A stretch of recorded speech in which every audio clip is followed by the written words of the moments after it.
আমার এখনো ইচ্ছা আছে আমি বিডিআর বিদ্রোহ নিয়ে সিনেমা বানাবো। একটা দেশের আর্মি দেখে মেরে ফেললো। যেই গল্পগুলো আমাকে অনেক ধাক্কা দেয়, আমাকে ঘুমাইতে দেয় না, আমাকে অনেক বলতে ইচ্ছা করে, তখন আমি সেই গল্পগুলো নিয়ে আমি সিনেমা বানাই আর কি। তো আমি নেক্সট যে সিনেমাটা বানাচ্ছি, সিনেমার নাম প্রেসার কুকার। খুবই উইয়ার্ড নাম। তো এটার নাম প্রেসার কুকার কেন? এটা তো এখানে আমি প্রথম ওপেন করতেছি আর কি সিনেমাটা। এটা আমি একদমই গোপনে শুট করতেছি, এটা আমি জানাতে চাই নাই। তুফানের যে ওয়ান টেক অ্যাকশন সিন যেটা ছিল, টোটাল জিনিসটা এক্সিকিউট করছেন কিভাবে? আপনি যখন একটা মুভি ঠিক করেন, হাউ ডু ইউ ডিসাইড যে আমি এই টপিকে এখন মুভি বানাবো? এই প্রসেসটা কি আপনার? তাণ্ডবের ক্ষেত্রেও যেটা আমার খুবই ভালো লাগছে, শাকিব খানের যে hand to hand action scene, যেটা কোরিওগ্রাফি কে করছে? জাওয়ানের যে অ্যাকশন ডিরেক্টর তাকে নিয়ে আসছিলাম আমরা এখানে। যেহেতু আমি কমার্শিয়াল সিনেমা বানাই, সালমান শাহ থাকলে আমি তার সাথে সিনেমা হইতো আমার। আমি হুমায়ুন ফরিদিকে মিস পাই নাই। হুমায়ুন ফরিদি থাকলে খুব ভালো হতো আমার জীবন। আপনারা একটা চ্যানেল দিচ্ছেন অনেক দিন, আমি দেখছি আপনার অনেক গবেষণা করে করে একটা ভিডিও বানান। এটা থেকে আমি ইমপ্রেস হয়েছি। এরপর আমি আস্তে আস্তে আপনাদের এখন শোতে আসছি, কথা বলতেছি। যেন আমার যে সবচেয়ে পছন্দের গল্পটা, যে গল্পটা আমি আস্তে আস্তে ডেভেলপ করতেছি, লিখতেছি, ওটা আমি রেখে দিচ্ছি, আমি আস্তে আস্তে বানাবো। পরাণের গল্পটা আমাকে, মিন্নি গল্পটা আমাকে খুবই ধাক্কা দিছিল, যে তখন আমি পরাণটা বানাইছি। আমি আর ওটি বানাবো না। পরাণ আমার জীবনের একটা টার্নিং পয়েন্ট। আমাকে দামান আমার জীবনের সবচেয়ে কঠিন সিনেমা আমার মনে হয় এখন পর্যন্ত বানানো। হ্যাঁ, আমি তুফান 2 বানাবো, তাণ্ডব বানাবো, সুড়ঙ্গ 2 বানাবো, কিন্তু প্রতি বছর একটা সিনেমা আমার দেখবে মানুষ, যেটা আসলে আমি বানাতে চাইছি আর কি।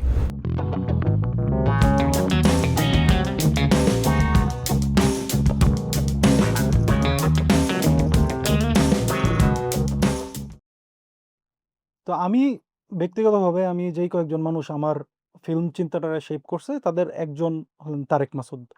এবং আমি তারেক মাসুদের অনেক বড় ফ্যান। এবং আমি আপনারা অত্যন্ত লাকি হিসাবে মানি যে আপনি তারেক মাসুদ জীবিত থাকাকালীন ওনার যেই সিনেমা বানানোর সময় আপনি ওনার সংস্পর্শে ছিলেন।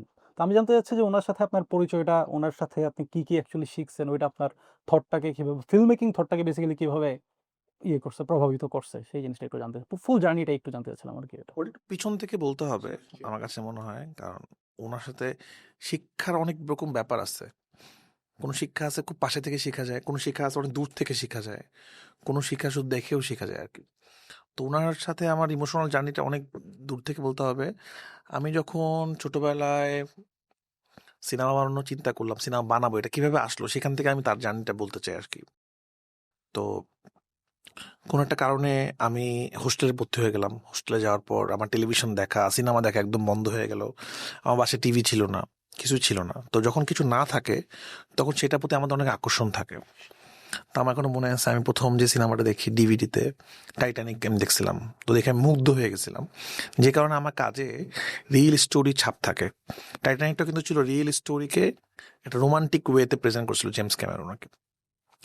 তারপর আমি একটা রোমান্টিক সিনেমা দেখলাম, রোজা, মণিরত্নমের। তো এই দুটা সিনেমা আমাকে ডিফারেন্টভাবে প্রভাবিত করলো, যে বাহ। এবং সিনেমা দেখার পর আমার কাছে সবসময় সাধারণত ছোট ছেলেদের অন্যরকম জিনিস হতে ইচ্ছা করে। যেমন আমার বাবা যেহেতু এয়ারফোর্সে ছিল, প্রথম প্রথম আমার ছোটবেলা মনে হতো পাইলট হব, তারপর মনে হতো খেলোয়াড় হব। কিন্তু সিনেমা দেখার পর আমার সামহাও নায়ক হইতে কখনো ইচ্ছা হয় নাই। আমার সবসময় মনে হচ্ছে এটা যে বানাচ্ছে তার মতো আমি হতে চাই আসলে। তারপরে আমি হোস্টেলে পড়া শুরু করলাম, লুকায় লুকায় সিনেমা দেখতাম হোস্টেল থেকে। এবং একটা পর্যায়ে আমি মনে করলাম যে না, আমি যেহেতু মাদ্রাসায় পড়ছি, আসলে আমার দ্বারা ফিল্ম মেকিং হবে না, এটা সম্ভব না আসলে। তখন আমি একজনের নিউজ দেখলাম অনেক বছর পর, একটু আপসেট হয়ে গেলাম যে না, আমার আসলে হবে না। যে তারেক মাসুদ নামে একজন ফিল্ম মেকার আছে, যিনি একসময় মাদ্রাসায় পড়াশোনা করছিল, তার ছবি কানে গেছে, মাটির ময়না, এবং সেটাও মাদ্রাসা নিয়ে গল্প ছিল। সেটা আমাকে অনেক বেশি আকর্ষিত করলো, এবং তাকে নিয়ে আমি ঘাটাঘাটি শুরু করলাম। আমার ঘাটাঘাটি ডিফারেন্ট কেন ছিল, তখন তো আমাদের মেল ছিল না, মেল বুঝতামই না, আমি আসলে পেপার পড়তাম না। তো অনেক দিন পর পর পেপার, লুকা লুকা পেপার পড়লে সেই পেপারে যদি কোনো কারণে তারেক মাসুদের কোনো ইনফরমেশন থাকতো, সেটা আমি গুগল ইউজ করতে জানতাম না। তো একটু একটু করে জানছি আর কি। হয় না, এই জানাটা খুবই, কিছু প্রেম থাকে না, যে কিছু প্রেম আর কি সহজ প্রেম, যেটা যেমন আমি একজন মানুষকে ভালোবাসি, আজকে বসে তার সম্বন্ধে সব জেনে ফেললাম এক বসা, যেটা এখন হচ্ছে চ্যাট জিপিটিকে বললে সব জানা দিচ্ছে। কিন্তু আমি ওয়েট করছি কোন দিন তার কোনো কথা নিয়ে নিউজ হবে, সেটা আমি পড়বো। আমি ওয়েট করতাম তাকে নিয়ে নিউজ। আর এটা টাইমলাইনটা কোন টাইমের দিকে? এটা 2008-9 এরকম সময় দিকে। আমি এক্স্যাক্টলি মনে নেই আমার টাইম লাইনটা, ওরকম সময়। তারপর আমি তাকে খোঁজা শুরু করলাম, সে কোথায় যাবে, এবং আমারও পড়াশোনা চলা শুরু করলো, খোঁজা শুরু করলাম তাকে। তো একদিন আমি একটা পোস্টার দেখলাম, যে তার একটা সিনেমা, তখন মাটি মনা শেষ, যে তার একটা শর্ট ফিল্ম প্রদর্শিত হবে ইউনিভার্সিটিতে। তো আমি সেই ইউনিভার্সিটিতে গেলাম। জাহাঙ্গীরনগর আমি চিনি না, খুঁজে খুঁজে বের করলাম জাহাঙ্গীরনগর কোথায়। বাসে টাসে জাহাঙ্গীরনগরে গেলাম। খুবই উত্তেজিত আমি, আমার 3 দিন ধরে ঘুম হয় না, যে ওনার শো দেখবো, ওনার সাথে কথা বলবো, ওনার সাথে পরিচয় হবো, ওনাকে যে বলবো আমি আপনার সাথে কাজ করতে চাই। আমি ছোট্ট, আমি অনেক যখন ছোট, আমি শুকনা শাকনা ছিলাম অনেক। যাওয়ার পর আমি ওখানে ঢুকলাম, দেখলাম কোনো ভিড় নাই। কি ব্যাপার, ওনার শো হবে, কোনো ভিড় নাই কেন? বসে আছি, বিকাল হয়, সন্ধ্যা হয়, কোনো ভিড় নাই। আমি খুব আপসেট, আমার তখন ফোন টোনও নাই। তো একজন বড় ভাইকে জিজ্ঞেস, ভাই আজকে তারা বসে আসার কথা ছিল? না, তারা বসে আসার কথা ছিল না। আমি পোস্টার দেখলাম, পরে দেখলাম সেই পোস্টারটা আরো 1 বছর আগের। মানে আমি এত এক্সাইটেড ছিলাম, আমি রিয়ালে পোস্টার দিয়েছিলাম, তারিখটা দেখি নাই। আগের মাসে, আগের বছর আসার কথা ছিল, আমি 1 বছর পরে আসছি আর কি। তো সামহাও অডিটোরিয়ামের আশপাশে যেসব ছেলেরা থাকে, তারা তো একটু ক্রিয়েটিভ হয়, কবি হয়, নাহলে গান গায়, তাদের মন একটু নরম। তারা আমাকে বললো যে আপনি কি তার পাশে, তো আমি পছন্দ করছি, হ্যাঁ। কবে, হ্যাঁ, তো মানুষ এখানে আসে, তো নেক্সট কখনো আসলে আমি আপনাকে বলবো, আপনার আমার নাম্বারটা রেখে দেন। এভাবে করে তার সাথে আমার জার্নিটা শুরু হইলো। এবং তারপরে তার একটা শোতে আমি গেলাম। তারপর তার শোর পরে তার সাথে আমার দেখা হলো। উনি যেটা করতো, যেটা আমরা একদমই করি না, উনি সিনেমার পর সমালোচনা নিত আর কি, সিনেমার। তো সেখান থেকে তার সাথে আমার একটা কথা হয়, যেটা আমি মাদ্রাসায় পড়াশোনা করছি। উনি আমাকে দেখে, ওনার মনে হয়েছে যে আমার মধ্যে ওই স্পার্কটা আছে, আমি সিনেমা ডিরেক্টর হতে চাই, আমি আপনার মধ্যে সিনেমা বানাতে চাই। এরপরে আমার বয়স এত ছোটই ছিল, আমি তাকে অ্যাসিস্ট করতে পারিনি। তার শুটিংয়ে মাঝে মাঝে আমি যেতাম ঘুরতে, দেখতাম তাকে দূর থেকে। এবং এখন আমাদের শুটিং, যখন আমরা 100-150 মানুষের শুটিং করি, কোন ছেলে আসতেছে আমাদের মনেও নেই, তার হয়তো আমাকে মনেও নাই, কিন্তু আমার তার শুটিংয়ে আমি তাকে দূর থেকে দেখতাম। আমার খুব ইচ্ছা ছিল তার সাথে যে সিনেমাটা করতে যায়, উনি লোকেশনে কিন্তু মারা গেছে, ওই সিনেমাটা হয়তো আমি কাজ করতে আরো বেশি দেখতে পারতাম। তখন আমি হোস্টেলে পড়ি, সেটা হয়ে ওঠে নাই। কিন্তু উনি আমার হিডেন ইন্সপিরেশন ছিল, মানে উনাকে যদি না দেখতাম তাহলে আমার মধ্যে ওই সাহসটা জাগতো না আমি ফিল্ম মেকার হবো। এবং ওনার যে লাইফের জার্নি, সাথে আমার লাইফের জার্নি অনেক মিল আছে। এই জন্য আমি প্রথম যে শর্ট ফিল্মটা বানিয়েছিলাম, বেওয়ারিশ, সেটা আমি প্রদর্শিত করছিলাম ওই জহিরিয়ান অডিটোরিয়ামে, যেখানে তাকে আমি খুঁজে পাইনি প্রথমবার, যে জাহাঙ্গীরনগরের। এবং সেই ফিল্মটাও ছিল তারেক মাসুদকে উৎসর্গ করে আর কি। সেই সিনেমাটা কেউ দেখেনি, ওখানে যারা ছিল তারাই দেখছে। এই ফিল্মটা কি অ্যাভেলেবল এমনিতে? না, না, না, অ্যাভেলেবেল না, এটা আসলে আমার কাছেই ছিল, এখনো আছে। সেই সিনেমাটা মাদ্রাসা একটা ছেলেকে নিয়ে বানানো ছিল। তো সেই সিনেমাটা পরবর্তীতে কেউ দেখে নাই, মানে ওই শোতে যারা ছিল তারাই দেখছিল, পরবর্তীতে আর কেউ দেখে না ওটা। তো এইটা ছিল তার সাথে আমার, তাকে আমি যদি খুঁজে না পাইতাম আমার জীবনে, তাহলে আমার লাইফে ফিল্ম মেকার হওয়া হইতো না আসলে। তো আমি আমার প্রথম সিনেমা তাকে উৎসর্গ করছি, এবং আমি এখন ওয়েট করতেছি আমার লাইফের যে সব থেকে গুরুত্বপূর্ণ সিনেমাটা আমি বানাবো, সেই সিনেমাটা হচ্ছে তাকে উৎসর্গ করে বানাবো। যখন থেকে, মানে আমি এখনো মনে হয় আমি এখনো ফিল্ম মেকার হইনি, আমি এখনো ফিল্ম মেকিং শিখতেছি আসলে। এবং আমার একটা জার্নি আছে, আমি হয়তো আস্তে আস্তে বলবো, সেই জার্নিটার একটা পদক্ষেপ, যে আমার একটা টার্গেট আছে, আমি কোথায় যাব আসলে।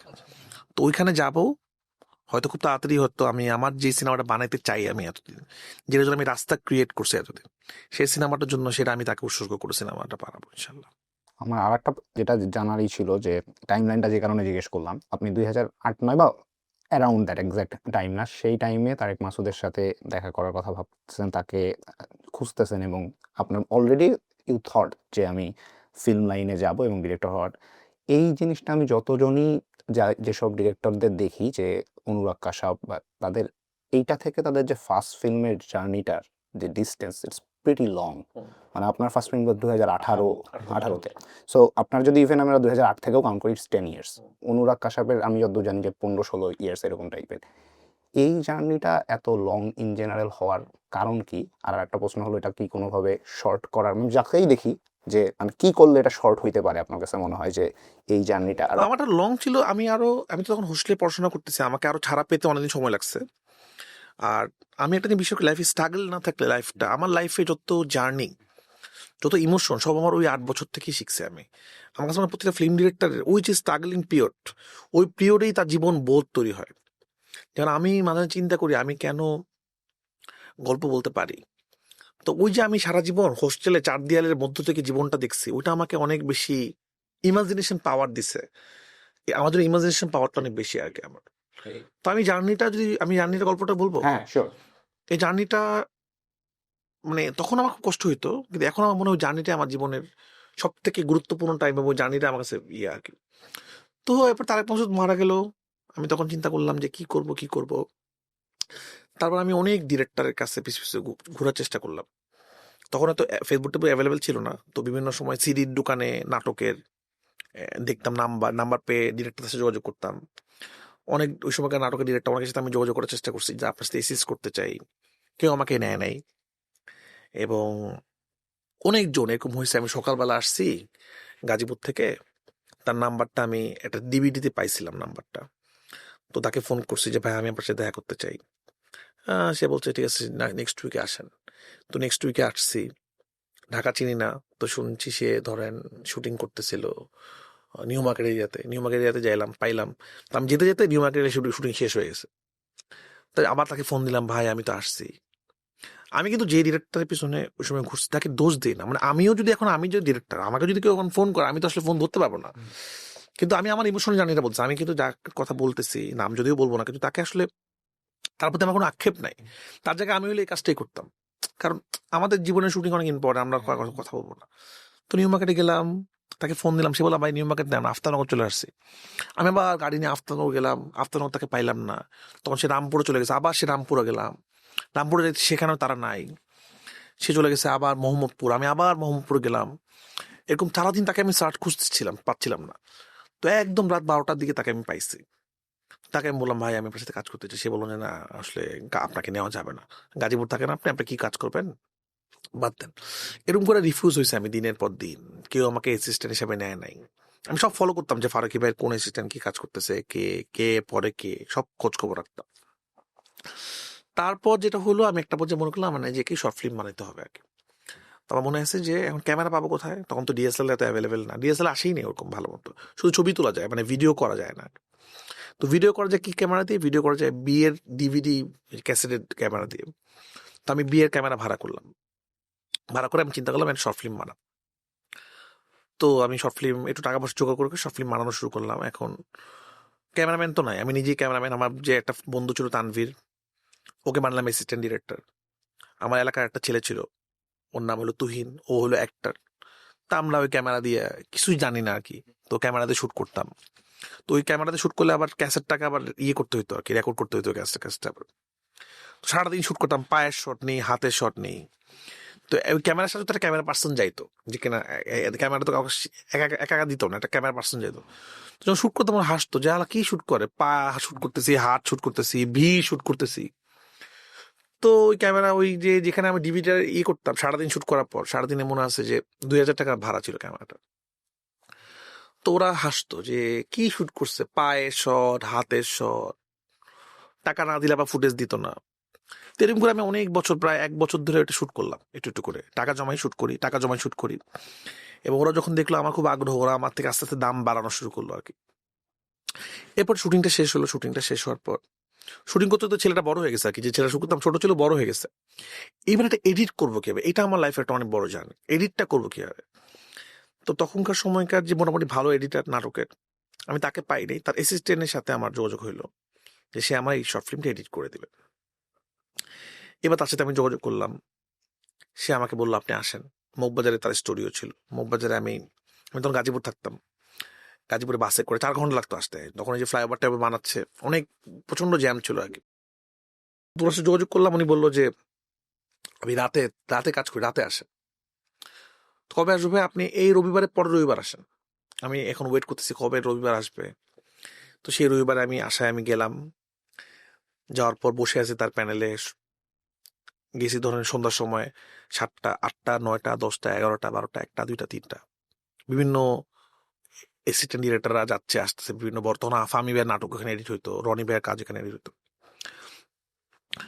তো ওয়েট করতেছি, তারপরে সে 3টার সময় বেরিত রাত। ওহো রাফি আপনি আসছেন, আপনি জানি কে, ও আচ্ছা ওই গাজীপুরের থেকে আসছেন, আচ্ছা এখন তো ব্যস্ত, আপনি এক কাজ করেন সামনের মাসের রবিবার আপনি আসেন, তখন আমি আপনার একটা এডিট ধরবো। তা আমি তাকে অ্যাডভান্স করে দিচ্ছি যে ভাই এই টাকাটা দিচ্ছি, আমার কাজটা একটু করে দেন। আমি আবার সামনের মাসের জন্য ওয়েট করলাম কবে হবে। আবার নেক্সট মান্থের রবিবার দিন তাকে ফোন দিলাম, ফোন ধরে না, ফোন টেক্সট পাঠিয়েছে ঠিক আছে আপনি আসছেন কালকে। গাজীপুর থেকে রওনা দিছি, কারণ সে দুপুরবেলা আগে ঘুম থেকে করতে পারে না। তো গাজীপুর থেকে বিকালবেলা রওনা দিছি, আমি আসবো। ধরেন আমি উত্তরা পর্যন্ত আসছি 3 ঘন্টা জ্যাম ঠেলে। তখন আমাকে মেসেজ দিচ্ছে ভাই আজকে আইসেন না, আপনি নেক্সট উইকে আসেন। আমি আবার বাস থেকে নেমে আবার হেঁটে হেঁটে মন খারাপ করে আবার বাসায় চলে গেছি। আর ওই যে এলাকার যে ভাই বেদা, তারা জিজ্ঞেস করে কবে এডিট হবে, ওদেরকে বলতে পারি না। ওদেরকে আমি মিথ্যা বলতাম, আচ্ছা কারণ এলাকায় শুটিং করছি তো সবাই তো জানে কবে আসবে কাজ, কোনো খবর নাই। এবং আমার মনে হচ্ছে এই জার্নিটা আমার প্রায় 1 বছর লেগে যায়। 1 বছর শুধু আমি মগবাজার আসছি গেছি, কিন্তু একটা ফুটেজ এডিট হয় নাই। আমি এডিটিং প্যানেলটাই ঠিক মতো দেখতে পাই না, কেমনে এডিটটা হয়, সেই এডিটটা হয় না আর কি। তখন আমি খুবই আপসেট হয়ে যাই আর কি, যে আমি কি করব, এটা কেমনে কি হবে। তারপর আমি আরেকজনকে দিয়ে আসলে জিনিসটা এডিট করি, নিজের মতোই এডিটটা করে ফেলি। তারপর আমি আর ওই সিনেমাটা এডিট হওয়ার পর আমি খুব আপসেট হয়ে যাই যে কি হইলো, কিভাবে করব। তারপর আমি একজনের দেখা পাই, কিভাবে পাই, বেওয়ারিশটা যখন মানে পোস্টারিং করছিলাম, আমি কিছু জায়গায় শো করছিলাম বেওয়ারিশ ছবিটার, ওই পোস্টারটা দেখে, টেইলারটা দেখে পোস্টার লাগেছিলাম আমি। তো একজন লোক স্ট্যাটাস দিছিল আগে, সীমিত রয় অন্তর নামে একজন এডিটর। চিনি আমি ওনাকে। হ্যাঁ, তো উনি স্ট্যাটাস দিছিল যে খুব সুন্দর একটা পোস্টার, ওটাকে দেখে তারেক মাসুদের কথা মনে পড়তেছে।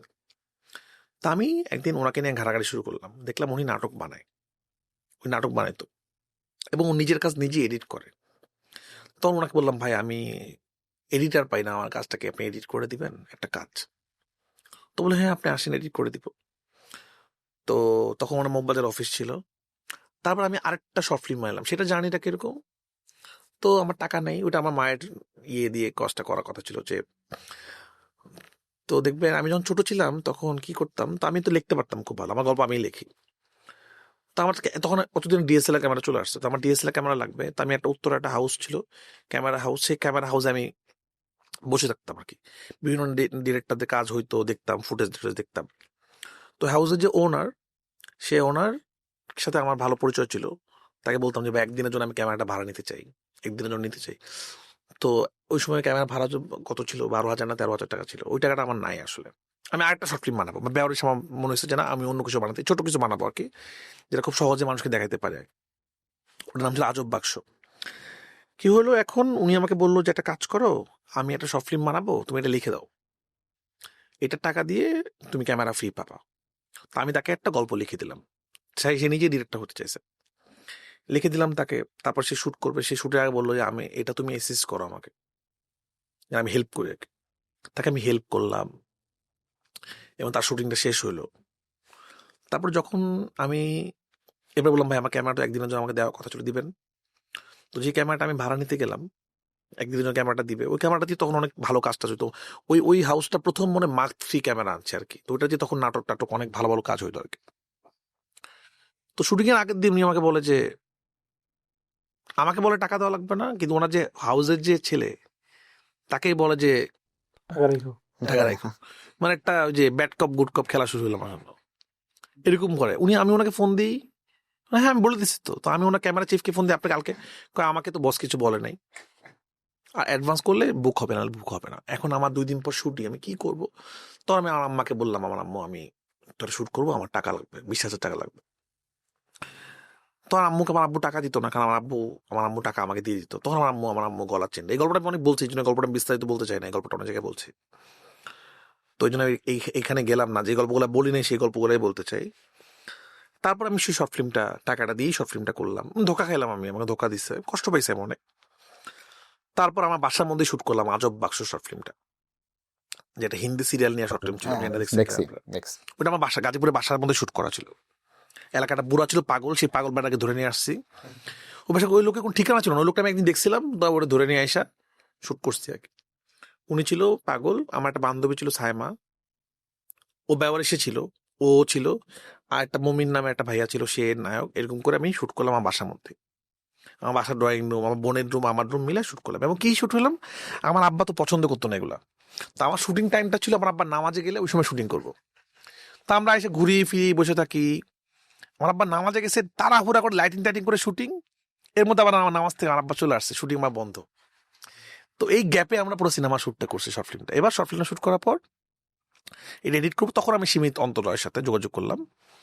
উনি আমাকে বললো আপনি আসেন অমুক দিন পরে, এবং 2,000 টাকা না 3,000 টাকা ওনার নিবে, উনি এডিট করে দিবে। উনি এডিট করে দিল আমাকে, 3 দিন লাগলো এডিট করতে। আমার মনে আছে যে এডিটটা শেষ হয়েছে, তো আমার জীবনে তখন এটাই এন্টারটেনমেন্ট, যে এডিটটা শেষ, আমি কি উদযাপন করবো কি করে, আমি আসলে ড্রিঙ্ক করি না। তো আমার মনে আছে যে ওনার সাথে আমি কাচ্চি বিরিয়ানি খাইছিলাম, যে আমার ফার্স্ট সিনেমা এডিটটা শেষ হয়েছে। মুখবাজারে আমরা একটা হোটেল ছিল, তাজ হোটেল, সেখানে আমরা কাচ্চি বিরিয়ানি খাইলাম, আমি আর অন্তর্দা।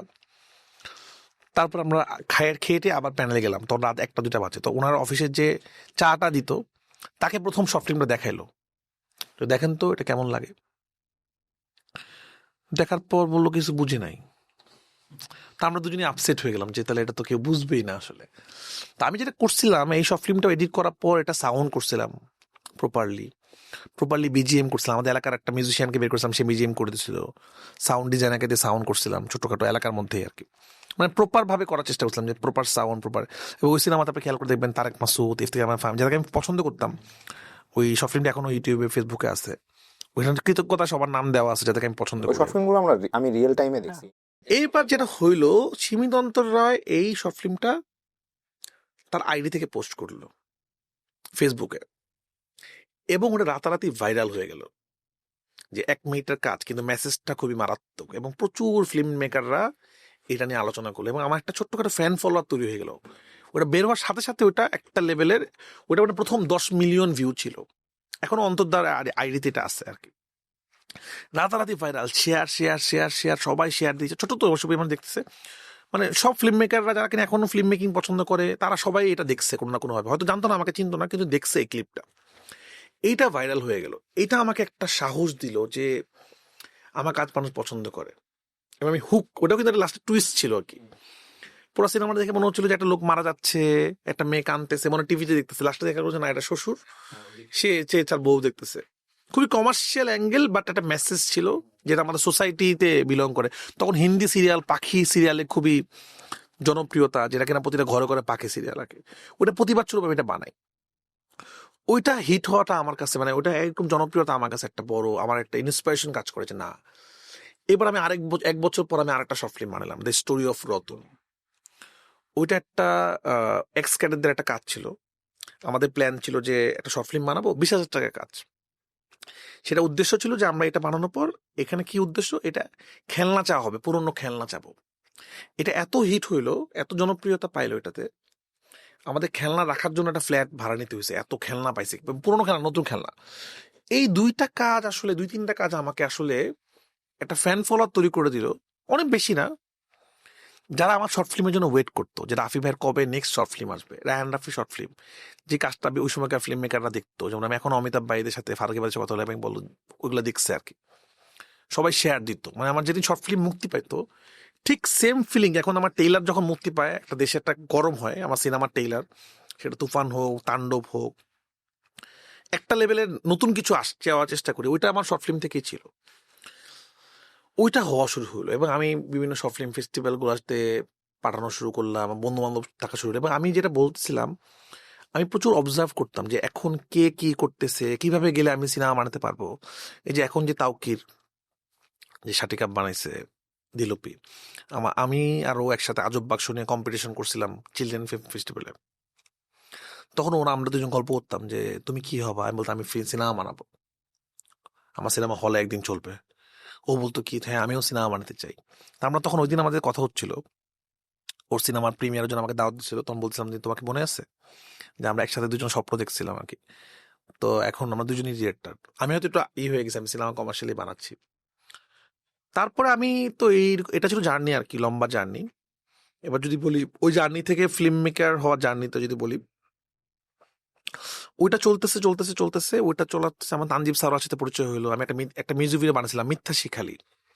তানজিব আমার খুব পছন্দের সিঙ্গার ছিল, ওর একটা গান ছিল যে ওই যে কি গানটার নাম, মেঘ মিলন মেঘমিলন। এই গানটা শুনে আমি পাগল হয়ে গেছিলাম, এত সুন্দর গান, খুব সুন্দর গান ছিল। তো আমার খুব পছন্দের সিঙ্গার ছিল, তার সাথে সে আমার শর্ট ফিল্ম দেখতো, আমাকে পছন্দ করতো। তারপর আমার দেখা হইলো একদিন, আমরা কথা বললাম, তারপর তার একটা মিউজিক ভিডিও বানালাম মিথ্যা শিখালি, এবং ওইটাও প্রচন্ড হিট। এবং ওই এলাকাটা যেখানে শুট করছিলাম গাজীপুরে, আমাদের এলাকার পাশেই, ওই এলাকাটা মিথ্যা শিখালির পর ওই এলাকাটা পপুলার হয়ে গেল, ওখানে পার্কের মতো হয়ে গেলো, এখন ওই এলাকাটা পার্ক মিথ্যা শিখালি গানের পরে। প্রথম ড্রোন শট আমরা ওরকম এক্সিকিউশন করলাম আর কি। তো মিথ্যা শিখালি বানানোর পর কিছু মিউজিশিয়ানের সাথে আমার পরিচয় হলো, জুয়েল মুর্শিদ নামে একজন আছে, জু বলি আমরা ওনাকে, জু ভাইয়ের সাথে আমার একটা পরিচয় হলো মিথ্যা শিখালি বানানোর পর। তো উনি আমাকে একদিন বললো যে রাফি, তোমার শর্ট ফিল্মগুলো তো খুব ভালো ভালো শর্ট ফিল্ম, মানে এগুলো তো ফেসবুকে দেওয়া, এখন তো ইউটিউব থেকে টাকা পাওয়া যায়, তো তুমি এগুলো ভালো ভালো কিছু চ্যানেলে তুমি দাও, তাহলে কিছু টাকাও আসতে পারে, আমার মানুষও দেখবে। এখন তোমার তো শর্ট ফিল্ম কোনো ইউটিউব চ্যানেল নেই, আমার কোনো ইউটিউব চ্যানেল ছিল না, র্যান্ডমলি ফেসবুকে আছে। ইউটিউবে থাকাটা ইম্পর্টেন্ট। তো এখন দুইটা ইউটিউব চ্যানেল আছে বড় বড় বাংলাদেশ, একটা টাইগার মিডিয়া, একটা জাজ মাল্টিমিডিয়া। এই দুইটা থেকেই যাক, আমি দুজনকে বলি যারা নেয়, তো একটা থেকে গেলে অ্যাটলিস্ট মানুষ দেখতে পারবে। মানে এটা সার্চ করলে ইউটিউবে পাওয়া যায় না, বিভিন্ন আইডি থেকে বিভিন্ন ছেড়ে রাখছে, প্রপার কোনো আইডি নেই। বাট আমার কিন্তু কোনোদিনও ওই ইচ্ছা ছিল না আমি ইউটিউব থেকেই করবো। আমি কোনোদিন আমার কোনো কন্টেন্ট ইউটিউবে ছাড়িনি, আমি সবচেয়ে ফেসবুকে ছাড়ছি। আমার ইয়ে ছিল মানুষ দেখুক, মানে আমার কখনোই ফেসবুক ইউটিউব থেকে আর্নিং করার ইচ্ছা ছিল না। মানে আমার কাছে মানে এখনকার ফিল্ম মেকার দিয়ে এটা একটা ইয়ে, মানে শর্ট ফিল্ম বানানোর আগে চিন্তা করে আমি শর্ট ফিল্ম বানাবো, আমার চ্যানেলে ছাড়বো, এখান থেকে আমি টাকা পয়সা, ফিল্মের টাকা এখান থেকে আসলে আমি মনে হয় এটা অন্য জিনিস, এখানে কন্টেন্ট দিতে পারে, কিন্তু আমি শর্ট ফিল্ম বানাবো, আমি ইউটিউবে ছাড়বো, সেখান থেকে আমি ইনকাম করবো, ওইটা আমার মধ্যে কোনোদিন ছিল না। তখন ইউটিউবে ইনকাম হইতো, কিন্তু আমি কিন্তু ফেসবুক দিয়েই ডিরেক্টর হয়েছি। আমার এখন মনে হচ্ছে আমার আজব বাক্স ফেসবুকেই ছাড়ছি, আমার ওইখান থেকে আমি হিট হয়েছি। কিন্তু আমি কখনো এটা ইচ্ছা ছিল না আমার এই মনিটাইজেশন করি, একটু এটা করি, এখান থেকে টাকা কত আসতেছে, এটা আমার স্বপ্ন ছিল না। আমার স্বপ্ন ছিল আমি সিনেমা ডিরেক্টরই হবো। এবং আমি আমার টিমকে সবসময় বলি, আমি যে সিনেমাটা দেখতাম, আমি একদিন বলতেছিলাম যে কেন আমার নামে মানুষ আমাকে চিনে, আমি জানি না, এটা আল্লাহর একটা রহমত, মানুষের ভালোবাসা, যে রায়হান রাফি নামটা মানুষ জানে। এটা একটা কারণ আছে। আমি সারা জীবন সিনেমা দেখলে ডিরেক্টরের নাম মনে রাখতাম। আমার কাছে মনে হয় আপনি যেটা সম্মান করবেন সেই সম্মান আপনি পাবেন। আমার সারা জীবন আমি টাইটানিক দেখার সময় মনে ছিল এটা জেমস ক্যামেরনের সিনেমা। আমি ইনারিতো সিনেমা দেখার সময় সিনেমার নাম মনে রাখতাম। আমি মণিরত্নমের সিনেমা যখন দেখছি তখন আমার মনে ছিল যে রোজা মণিরত্নম বানাইছে। এবং কাজী হায়াতের ইতিহাস আমি এরকম বলতাম, বদির আলম খোকনের অমুক সিনেমা, চাষি নজরুল ইসলামের এই সিনেমা, জহির রায়হানের এই সিনেমা। আমি সবসময় ডিরেক্টর নামটা আগে বলতাম ছোটবেলা থেকে, যখন আমি এত বুঝি না। এই কারণে হয়তো এখন সামহাউ আমাকে মানুষ, আমার কাছে এটা মনে হয়, মানে আমি ভাবি যে কেন, কি এমন সিনেমা বানিয়েছে, আমি কয়েকটা সিনেমা হিট হয়েছে, কিন্তু কেন অ্যাটলিস্ট এত অল্প সময়ে রায়হান রাফি নামটা অ্যাটলিস্ট মানুষ জানে, যতটুকু চিনে। কারণ আমি সারা জীবন এই জন্য আমি আর্টিস্টদেরকে বলি যে তুমি যেটা সম্মান করবা তুমি সেই সম্মানটা পাবা। আমি নিজে যদি ডিরেক্টরকে সম্মান না করতাম, এই প্রফেশনকে, আমি এটা হতো। এই যে আমি নিজে ডায়েরির মধ্যে নাম লিখে রাখতাম, আমি তো মাটির মনা নায়ককে খুঁজি নাই, আমি মাটির মনা ডিরেক্টরকে খুঁজছি। আমি সারা জীবন ডিরেক্টর দেখে, আমি যে ডিরেক্টর, আমি কোনো নায়কদের পিছনে কখনো ঘুরি নাই যে আমার ডেট লাগবে, আমার কোনোদিন ইচ্ছা হয় না আমি নাটক বানাবো, সারা জীবন ডিরেক্টরদেরকেই ফলো করছি।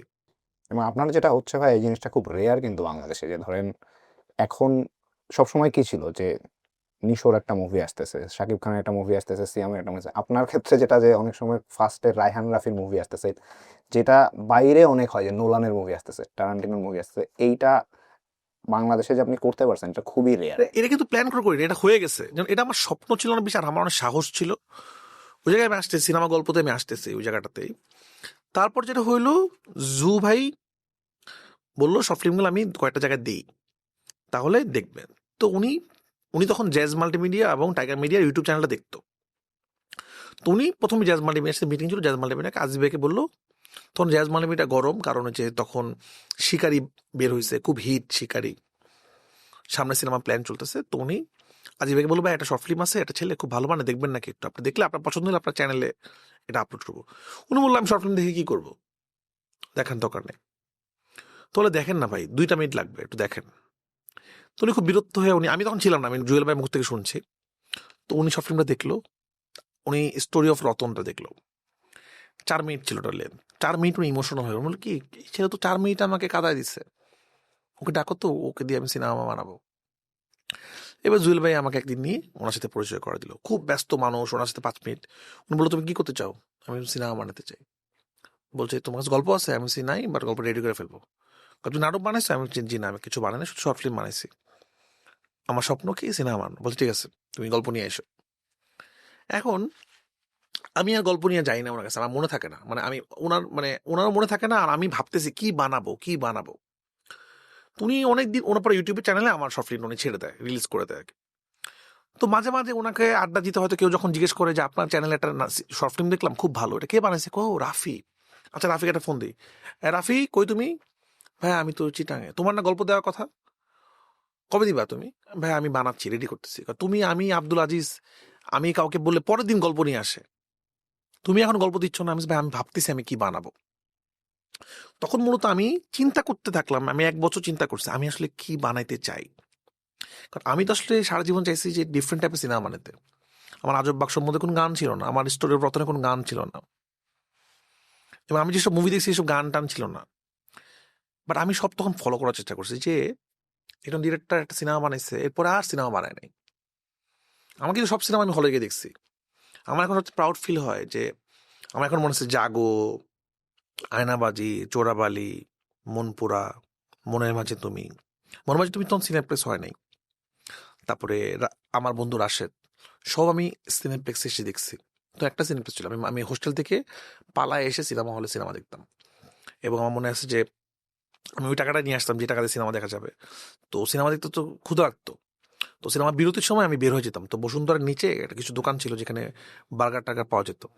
তো ওখানে আমি খেয়ে বিরতির সময় আবার ঢুকে যেতাম হলে। তো এখন আমার সবচেয়ে প্রাউড ফিল হয় যে এখন সিনেপ্লেক্সে সব থেকে বেশি চলা সিনেমা আমার সিনেমা, মানে বাংলা সিনেমা সব থেকে বেশি যদি চলা থাকে। কারণ আমার সিনেমাগুলোই তো আলহামদুলিল্লাহ অনেক বেশি যেহেতু হিট হয়েছে, এবং সবগুলো সিনেমায় অনেক দিন দিন চলছে। বাংলা সিনেমা সব থেকে বেশি সিনেপ্লেক্সে চলছে আমার ছবি আর কি। এই সিনেপ্লেক্স কিন্তু আমার একটা অন্যরকম জায়গা ছিল, আমি সব সিনেমা এখানে দেখতাম এসব। তোমার জন্য বিশ্বাস হয় না আর কি। তো যাই হোক, তখন আজিজ ভাই, তখন আমি চিন্তা করলাম আমি কি বানাবো। তখন আমার মনে হইলো যে আমি যদি আসলে প্রথম সিনেমায় খুব থটফুল একটা সিনেমা বানাই, যেরকম শর্ট ফিল্ম বানাই, অর্ধেক মানুষ আমার সিনেমা দেখবে, অর্ধেক মানুষ দেখবে না। তা আমি এমন একটা সিনেমা বানাতে চাই যে সিনেমাটা ওয়ার্ক করবে, যে সিনেমাতে আমার জার্নি শুরু হবে আর কি। আমার বন্ধু বান্ধবের সাথে আলোচনা করলাম, আমার সার্কেল খবরদার বলো না কমার্শিয়াল সিনেমা বানানো যাবে না, সি সি সি তু তু তু কমার্শিয়াল সিনেমা বানানো যাবে না। ওরা খাইতে পারে না, ওরা শাহবাগে ঘুরে হাঁটে, কোনো রকম কিছু নাই, একদিন আমরা একটা সিনেমা বানাব। এবং আমি ফলো করলাম যারা সিনেমা বানাইছে, একটা সিনেমা বানায় কেউ সিনেমা শেষ করতে পরে সিনেমাটা বানাতে পারে নাই কেন? হয় প্রডিউসারের সাথে গ্যাঞ্জাম, নাহলে টাকা উঠে নাই, নাহলে সিনেমা মানে গরিব হয়ে গেছে। একটা সিনেমা মানে আর একটা প্রডিউসার জন্য ওয়েট করতেছে। প্রচুর ডিরেক্টর সাথে দেখা হইতো যারা সিনেমা গল্প নিয়ে ঘুরতেছে, কোনো প্রডিউসার নাই, ওয়েট করতো কেউ দিন যদি একটা প্রডিউসার আসে। তা আমার কাছে মনে হচ্ছে এইভাবে সিনেমা বানানো যাবে না। এইভাবে সিনেমা বানালে আমি আর ডিরেক্টর হতে পারবো না। যে কোনো দিন যদি কাউকে পাই, তাকে কনভিন্স করো, তাকে কথা বলো। এখন কবে আমি সিনেমা বানাবো? সিনেমা টাকা ছাড়া বানানো যায় না, এটা খুবই প্রসেসিং, একটা প্রসেস লাগবে। তখন আমার মনে হলো যে না, আমি আসলে কমার্শিয়াল সিনেমা বানাবো। সামাও আমার ছোটবেলার মধ্যে এটা আসছে যে আমি আসলে হারাই যেতে চাই না, আমি নিজেকে ইস্টাবলিশ করবো। আমার খুবই পুরামন দুয়ের যে গল্পটা, এটা কিন্তু খুবই, এটা কি বলবো, মানে এটাতে একটা সুন্দর আর্ট ফিল্ম হয় যেটা দিনে বিভিন্ন ফেস্টিভ্যালে যায়। এটা কনসেপ্টটা কি ছিল? আত্মহত্যা করলে জানাজা হয় না। এটা ইসলামে একটা কথা আছে যে আত্মহত্যাকারী কোনোদিন জান্নাতে প্রবেশ করবে না। তুমি যদি নিজে নিজে মারা যাও, মানে তুমি জান্নাতে প্রবেশ করতে পারবে না। জানাজা জিনিসটা কি? জানাজা জিনিসটা হলো যে মানুষ মারা যাওয়ার পর লাস্ট আল্লাহর কাছে দোয়া করতে হয় যে আল্লাহ তুমি তাকে জান্নাত নসিব করো। কিন্তু যে নিজে নিজে আসলে সুইসাইড করে ফেলছে, ইসলামে তো সুইসাইডটা হারাম, আত্মহত্যা করা হারাম। এই জন্য এখন হয়, কিন্তু এক সময় বিভিন্ন গ্রামগঞ্জে জানাজা হইতো না আর কি। কারণ মানুষ জানতো যে এটা তো জাহান্নামে যাবে, কারণ সে নিজে নিজে সুইসাইড করছে। তা আমি ওই প্লটটাকে নিয়ে, যে আমার আইডিয়াটা কি ছিল সিনেমাটা, যে একটা বাচ্চা ছেলে, ও দেখছে ছোটবেলায় একটা মেয়ে সুইসাইড করছে, তার জানাজা হয় নাই, এবং তার লাশটা কবর দিতে পারে নাই এলাকার কবরস্থানে। কারণ কেউই চায় না তার মা বাবা কবর পাশে আসলে কোনো রকম আত্মহত্যাকারীর কবর। এবং গ্রামে কি হতো, যে আত্মহত্যা করতো ওই জায়গাটা খুব হয়ে যেত, মানে ভুতুরি পরিবেশ, ওইখানে একটা সুইসাইড হয়েছে এরকম শুনতাম কিন্তু আমরা। এরপর ওর জীবনে একটা মেয়ের সাথে প্রেম হয়েছে, হয়েছে, এবং দেখছে ছোটবেলা যে জানাজা হয় নাই, লাশ নিয়ে ঘুরছে। ওর যখন একটা মেয়ের সাথে প্রেম হয়েছে, প্রেম হওয়ার পর ওই মেয়েটার সাথে তার বিয়ে হয় নাই, এবং মেয়েটাও আত্মহত্যা করছে। এবং সিনেমার শটটা কি ছিল, ও সারা রাত লাশটা নিয়ে ওয়েট করে, এবং যখন দেখে এলাকার মানুষজন আসতেছে তখন মেয়েটাকে সে কোবায় মেরে ফেলে। সে মানুষকে জানায় ও আসলে ওকে আমি হত্যা করছি। এবং সিনেমার এন্ডিং দৃশ্য পোড়ামন 2-এর যে জানাজা হচ্ছে, অনেকেই থটটা বুঝেই নেয় আসলে। আমি এই সাবজেক্টটাকে, যে একটা মানুষ সে একটা মেয়েকে পাগলের মতো ভালোবাসে, তার ছোটবেলা সে একটা ইনসিডেন্ট দেখছিল যে একটা মেয়ের জানাজা হয় নাই, তার গার্লফ্রেন্ড সেম কাজটাই একসময় করে, তার গার্লফ্রেন্ড জানে সে মারা গেছে, তখন সে চিন্তা করে ওর তো জানাজা হবে না, এবং সে লাশটা নিয়ে বসে থাকে। যখন মানুষজন আসে তখন সে ওই মানুষকে দেখায় ও তাকে মেরে ফেলতেছে, কেন আমার সাথে বেমানি করলি বলে কোবায় মেরে ফেলে, এবং তাকে মানুষ গণধোলা দিয়ে মেরে ফেলে। এবং সিনেমার এন্ডিং দৃশ্য পূজার জানাজা হচ্ছে। তা এটা কিন্তু একটা মানে ডিফারেন্ট টাইপের একটা কনসেপ্ট, যে কনসেপ্ট দিয়ে আসলে, এবার যে কনসেপ্ট দিয়ে একটা আর্ট ফিল্ম, আমি যদি আর্ট ফিল্ম কমার্শিয়াল সিনেমা বিশ্বাস করি না, সিনেমা মানে good film or bad film, আমি বোঝার জন্য বলতেছি, এটা দিয়ে হয়, এটাকেই আমি একটা কমার্শিয়াল প্যাকেজে ফেললাম আর কি। টিপিক্যাল প্রেমের গল্প, এখানে একটা গান, ও হে শ্যাম খুব হিট করলো ওই সময়, প্রেমের গান, এবং নতুন জুটিকে লঞ্চ করলাম, এবং এটা ওয়ার্ক করলো। তো এবার আবার একটু পিছনে চলে আসি, অনেক আগ পিছ চলে যাচ্ছে আর কি। তো আজিজ ভাইকে আমি গল্পটা শোনাবো। এখন আমার বন্ধু বললো যে খবরদার ফিল্ম মেকিং এ এইসব জায়গায় যাওয়া যাবে না, কমার্শিয়াল সিনেমা ইজ্জত থাকবে না, বাট আমি বললাম যে ঠিক আছে। তো আমি একদিন জ্যাজ মাল্টিমিডিয়াতে আমাকে ডাকলো, আমি গেলাম। উনি বললো যে তুমি একটা কাজ করো, জ্যাজ নিয়ে একটা ডকুমেন্টারি বানা দাও। কি ডকুমেন্টারি? জ্যাজের সিনেমা হল আছে এতগুলা, এতগুলো হলে মেশিন আছে, জ্যাজের প্যানেল আছে, এতগুলো সিনেমা আছে, এগুলো নিয়ে। তাই আমি ভাবলাম এগুলো বানায় লাভ নাই, মনে হয় আমি একটা শর্ট ফিল্ম বানালাম। ওটাও একটা সিনেমা হল নিয়ে আমি একটা শর্ট ফিল্ম বানাছিলাম, জানি না এটা আপনারা দেখছেন কিনা। ওটাও জ্যাজ খুব পছন্দ করলো, যে 2 মিনিটের শর্ট ফিল্ম বানালাম সিনেমা হল নিয়ে আর কি, জ্যাজ নিয়ে একটা শর্ট ফিল্ম বানালাম। এটা দেখার পর আজিজ ভাই আরো ইমপ্রেস হয়ে গেল, উনি আমাকে সিনেমাটা বানাতে বললো। উনি বললো গল্প শোনাও। এবার গল্প আমি রেডি করে ফেলছি, পোড়ামন। তখন তো পোড়ামন 2 নাম ছিল না, একটা রোমান্টিক গল্প আমি রেডি করছি আর কি। তো রোমান্টিক গল্পটা ওনাকে শোনাইতে গেলাম, বিকালবেলা ওনার জন্য ওয়েট করতেছি। উনি 5 মিনিট টাইম দিল। ওনার রুমে তখন এসকে মুভিসের শিকারি শেষ হয়েছে, নতুন সিনেমা প্ল্যানিং চলতেছে, নেক্সট সিনেমাটা। তো আমি গেলাম, ওনার মনে বল হ্যাঁ গল্প বলো 5 মিনিটের মধ্যে। তাই বললাম যে একটা মেয়ে সুইসাইড করে মারা যায়, সিনেমা শুরুতে দেবো, এই গল্প চলবে না, যাও। প্রথমে নায়িকা মারা যায়, এটা হবে না প্রথম সিনে। আমি ভাই শুনেন গল্পটা। না না না, তুমি অন্য গল্প নিয়ে আসো, এই গল্প হবে না। তো ওনার পাশে ছিল হিমাংশু ধানুকা। হিমাংশু ধানুকা হলো এসকে মুভিজের ওনার, যে শিকারী নবাবের কো প্রডিউসার। সে বললো আজিজ ভাই শুনি না গল্পটা, এরা আবার গল্প শুনতে চায় আর কি। তো বললো হ্যাঁ দাদা তুমি গল্প বলো। তো আমি গল্পটা বললাম। এই আইডিয়া শুনে উনি বললো যে ও মাই গড, এই আইডিয়া তুমি কোথায় পেলে? এই নেক্সট সিনেমা এটাই করবো, ওটা বাদ যে প্ল্যানিং করতেছিলাম। শোনো তুমি একটা কাজ করে এটা এখানে হিন্দু মুসলিম প্রেম বানায় দাও, ওই পাশ থেকে সোহাম করুক, এ পাশ থেকে অন্য কেউ করুক, এটা হিট দাদা, আমার ইন্ডিয়ার এভাবে কথা বলে, এইটাই করবো। তাই বললাম জি না, এটা হিন্দু মুসলিম করা যাবে না। আমি আবার এইদিকে খুব স্ট্রেট ফরওয়ার্ড, আমার কিভাবে সাহস চলে আসলো, মানে আমার তখন মনে হয়নি আল্লাহ, ও বলতেছে রাজি হয়ে যাই। আমি বলছি এটা হিন্দু মুসলিম সেন্টিমেন্ট হবে না, এটা বাংলাদেশের, এটা মুসলিম সেন্টিমেন্ট আর কি, আত্মহত্যা জানা যা, এখানে হিন্দু মুসলিম ঢুকাইলে হবে না, আসলে এই গল্প নষ্ট হয়ে যাবে, এটা ইন্ডিয়ানকে অভিনয় করলে এটা ওয়ার্ক করবে না। ঠিক আছে হিন্দু মুসলিম দরকার নাই, এখানে সোহাম করে বলছে না, এখানে মুসলিম ছেলে অভিনয় করতে হবে। তো তখন বললো যে আচ্ছা ওর সাথে আমি একটু কালকে মিটিং করবো, ওর সাথে আমার মিটিং ঠিক করা হতো। আজিজ বেক উনি বললো, আমার এখন এটা মনে আছে, তোর সাথে আমি একটু বসবো, হিমাংশু আমাকে বলছিল। পরের দিন সকাল 10টার দিকে ও আমার সাথে মিটিং করে, হিমাংশু, যে তুই তোর কথা আমি শুনবো, মানে আমাকে বলে যে কি করতে চাও। তখন উনি সামহাও উনি বুঝছিল আমি কিছু হতে পারবো। উনি বলছো রাফি আমার কি কি করতে চান, তখন বলি যে আমি সিনেমা বানাতে চাই, আমার এটা প্ল্যান, আমার শর্ট ফিল্ম দেখাইছি। তখন উনি আমাকে বলছিল তুমি অনেক ট্যালেন্টেড, তুই অনেক বড় কিছু একটা হবি। আমি এখন ওনাকে লাস্ট ওনার সাথে তুফানের সময় ইন্ডিয়াতে কথা হয়েছিল, তো ওনাকে আমি ফোন দিয়েছিলাম যে তুমি আমাকে বিশ্বাস বলছিলা। তো বাঙালিদের একটা সমস্যা আছে, বাঙালিরা যদি কিছু বলে আমরা বিশ্বাস করি না। ওইখানকার যে বিদেশিরা যারা ছিল তারা যখন বলছে আমার গল্পটা ভালো, তখন আগে বলছে না না, বিদেশিরা যেহেতু ভালো বলছে তার মানে ভালো গল্প। তারপর আমি এই জার্নিটা শুরু হইলো, নতুন নায়ক ডেকে নিয়ে সিনেমাটা করলাম। নায়ক খুঁজে পাচ্ছিলাম না, নায়ক পাই না। সিয়ামকে খুঁজে পাইলাম, সিয়ামের গল্প ছিল ডিফারেন্ট। সিয়ামের একবার সিয়াম রাজি হয়, একবার সিয়ামের ফ্যামিলি বলে না সিনেমা করা যাবে না, বাংলা সিনেমা ভালো মানুষ করে না, আবার রাজি হয় না। এইখানে সিয়ামকে কনভিন্স করা, নায়িকা খুঁজে পাচ্ছিলাম না। তারপর পূজাকে আমি লঞ্চ করলাম। আজিবে বললো যে না পূজা অনেক ছোট হয়ে যায়, বয়স কম, আমি বললাম না আমার হবে। এক পর্যায়ে রাগ করে সিনেমাটা, তারপর সিনেমা শুটিং শুরু হইলো, সিনেমাটা করলাম সিয়াম পূজাকে লঞ্চ করে, নতুন নায়ক নেকা সিনেমা। সেই সিনেমা শুটিং শেষ হলো, 58 দিন শুটিং করলাম মেহেরপুরে, অনেক বছর লাগলো। এবং এখন মনে আছে যে ওই নায়ক না পাওয়ার কারণে আমার সিনেমাটা দেরি হচ্ছিল, অনেক দিন সময় লেগে যাচ্ছিল। তো একটা বছর মানুষ বিশ্বাস করছিল সিনেমাটা আসলে হবে না, কারণ কত সিনেমা এরকম হয় না। এবার সিনেমা রিলিজ দেওয়ার সময় পড়লাম অনেক বড় প্রেশার। কি হলো, এই সিনেমা তো চলবে না, কোনো হলই পাচ্ছি না।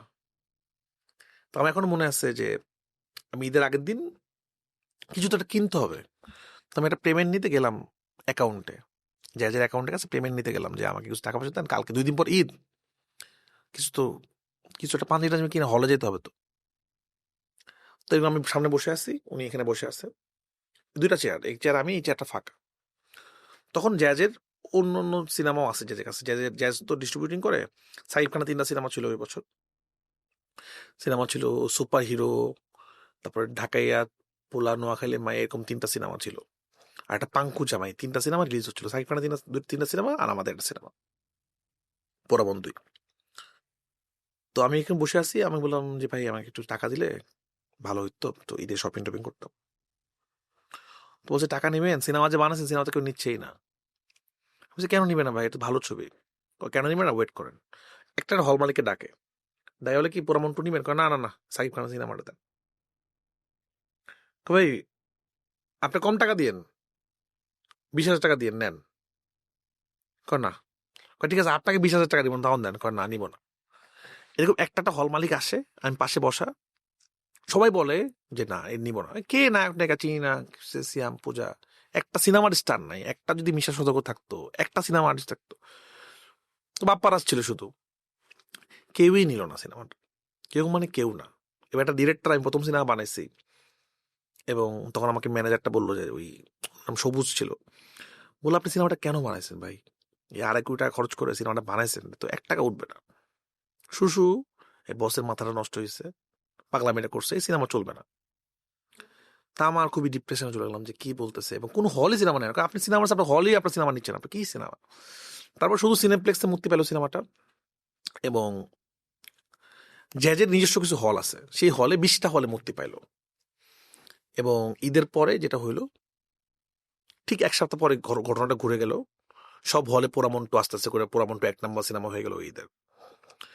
ওইটার থেকেই হয়তো আমার জার্নিটা, সিনেমার জার্নিটা শুরু হয়েছে। এবং এখানে একটা মজা কাহিনী বলি, এরকম আমি যে আসলে আমি জীবনে একটা জিনিস করছি, আমি কম্প্রোমাইজ কখনো করি নাই। সিনেমা শুটিং এর মাঝখানে একটা ঘটনা ঘটলো,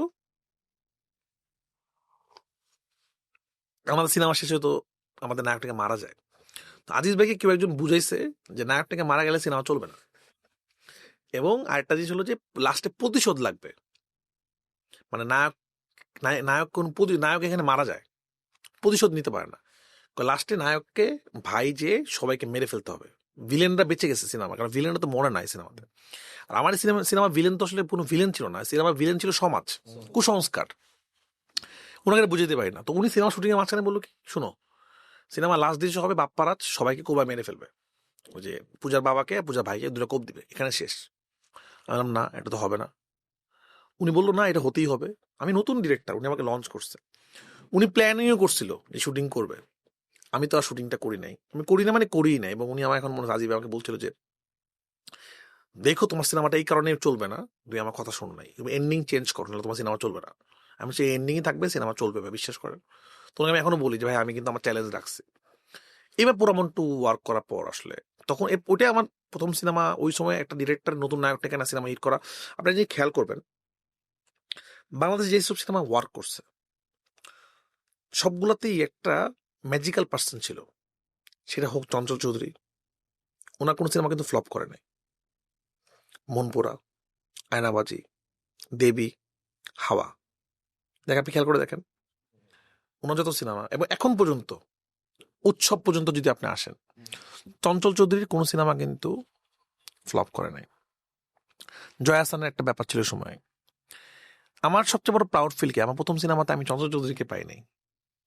আমার প্রথম সিনেমা মানে জয়া আহসান ছিল না, এবং বাংলাদেশের বেস্ট ডিওপি ছিল না, বেস্ট টেকনিশিয়ান ছিল না। আমার এটাই জীবনের সার্থকতা। আমি খুবই নর্মাল মানুষ নিয়ে, নতুন ছেলে মেয়ে নিয়ে আসলাম। একটা ফরগেম ওখানে স্ট্যাটাস ছিল একটা, ওই সময় মনে আছে আমার, যে নতুন ছেলে মেয়ে নিয়ে একটা একটা করছিল।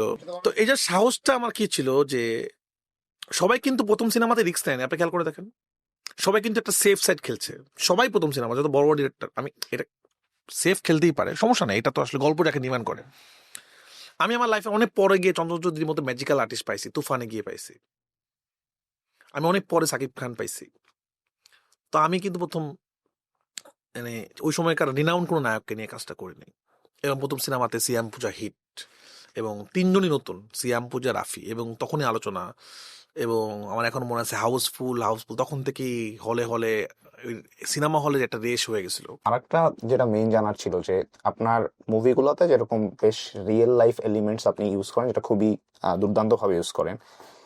এখন এরকম তো অনেক ঘটনা আছে, আপনি কিভাবে যেই শুধু জাস্ট রিয়েল লাইফ এলিমেন্ট না। আপনি যখন একটা মুভি ঠিক করেন, হাউ ডু ইউ ডিসাইড যে আমি এই টপিকে এখন মুভি বানাবো বা আমার স্টোরিটা এরকম হবে?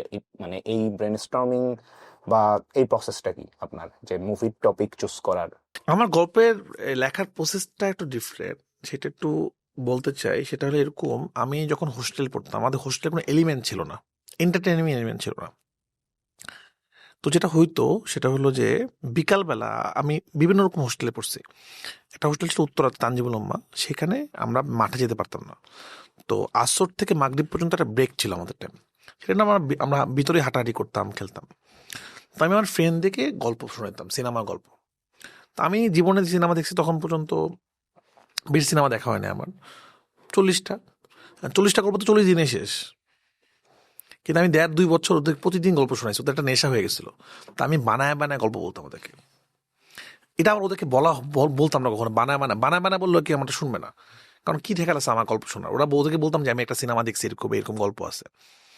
তো ওইখান থেকে যেটা হয়েছে, আমার একটা সারাদিন ভাবতাম কি গল্প আজকে শোনাবো ওদেরকে, এটা শোনাবো। আমার একটা গল্প বলার প্র্যাকটিস হয়েছে, যেখানে আমার গল্পগুলো 2.5 ঘন্টারই হয় আর কি। এবং আমার মাথায় অনেক, আমি এখন আমার এরকম 10টা গল্প আছে যেগুলো আমি এখনো বানাই নাই আর কি। যেন আমার যে সবচেয়ে পছন্দের গল্পটা, যে গল্পটা আমি আস্তে আস্তে ডেভেলপ করতেছি, লিখতেছি, ওটা আমি রেখে দিছি, আমি আস্তে আস্তে বানাবো, সময় মতো বানাবো।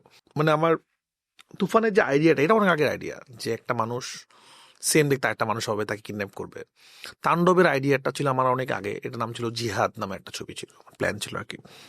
এটা আমি ইন্সপিরেশন পাইছিলাম ইয়ের থেকে, হ্যান্সেল মেহতার একটা মুভি ছিল যে আপনার শাহেদ। শাহিদ চমৎকার সিনেমা। হ্যাঁ, ওইটার ট্রেলার দেখে আমার মনে হচ্ছিল যে খুব ইন্টারেস্টিং লাগছিল, যে একটা মিস্টেক করে যদি কাউকে পুলিশ ধরে ফেলে তখন কি হবে।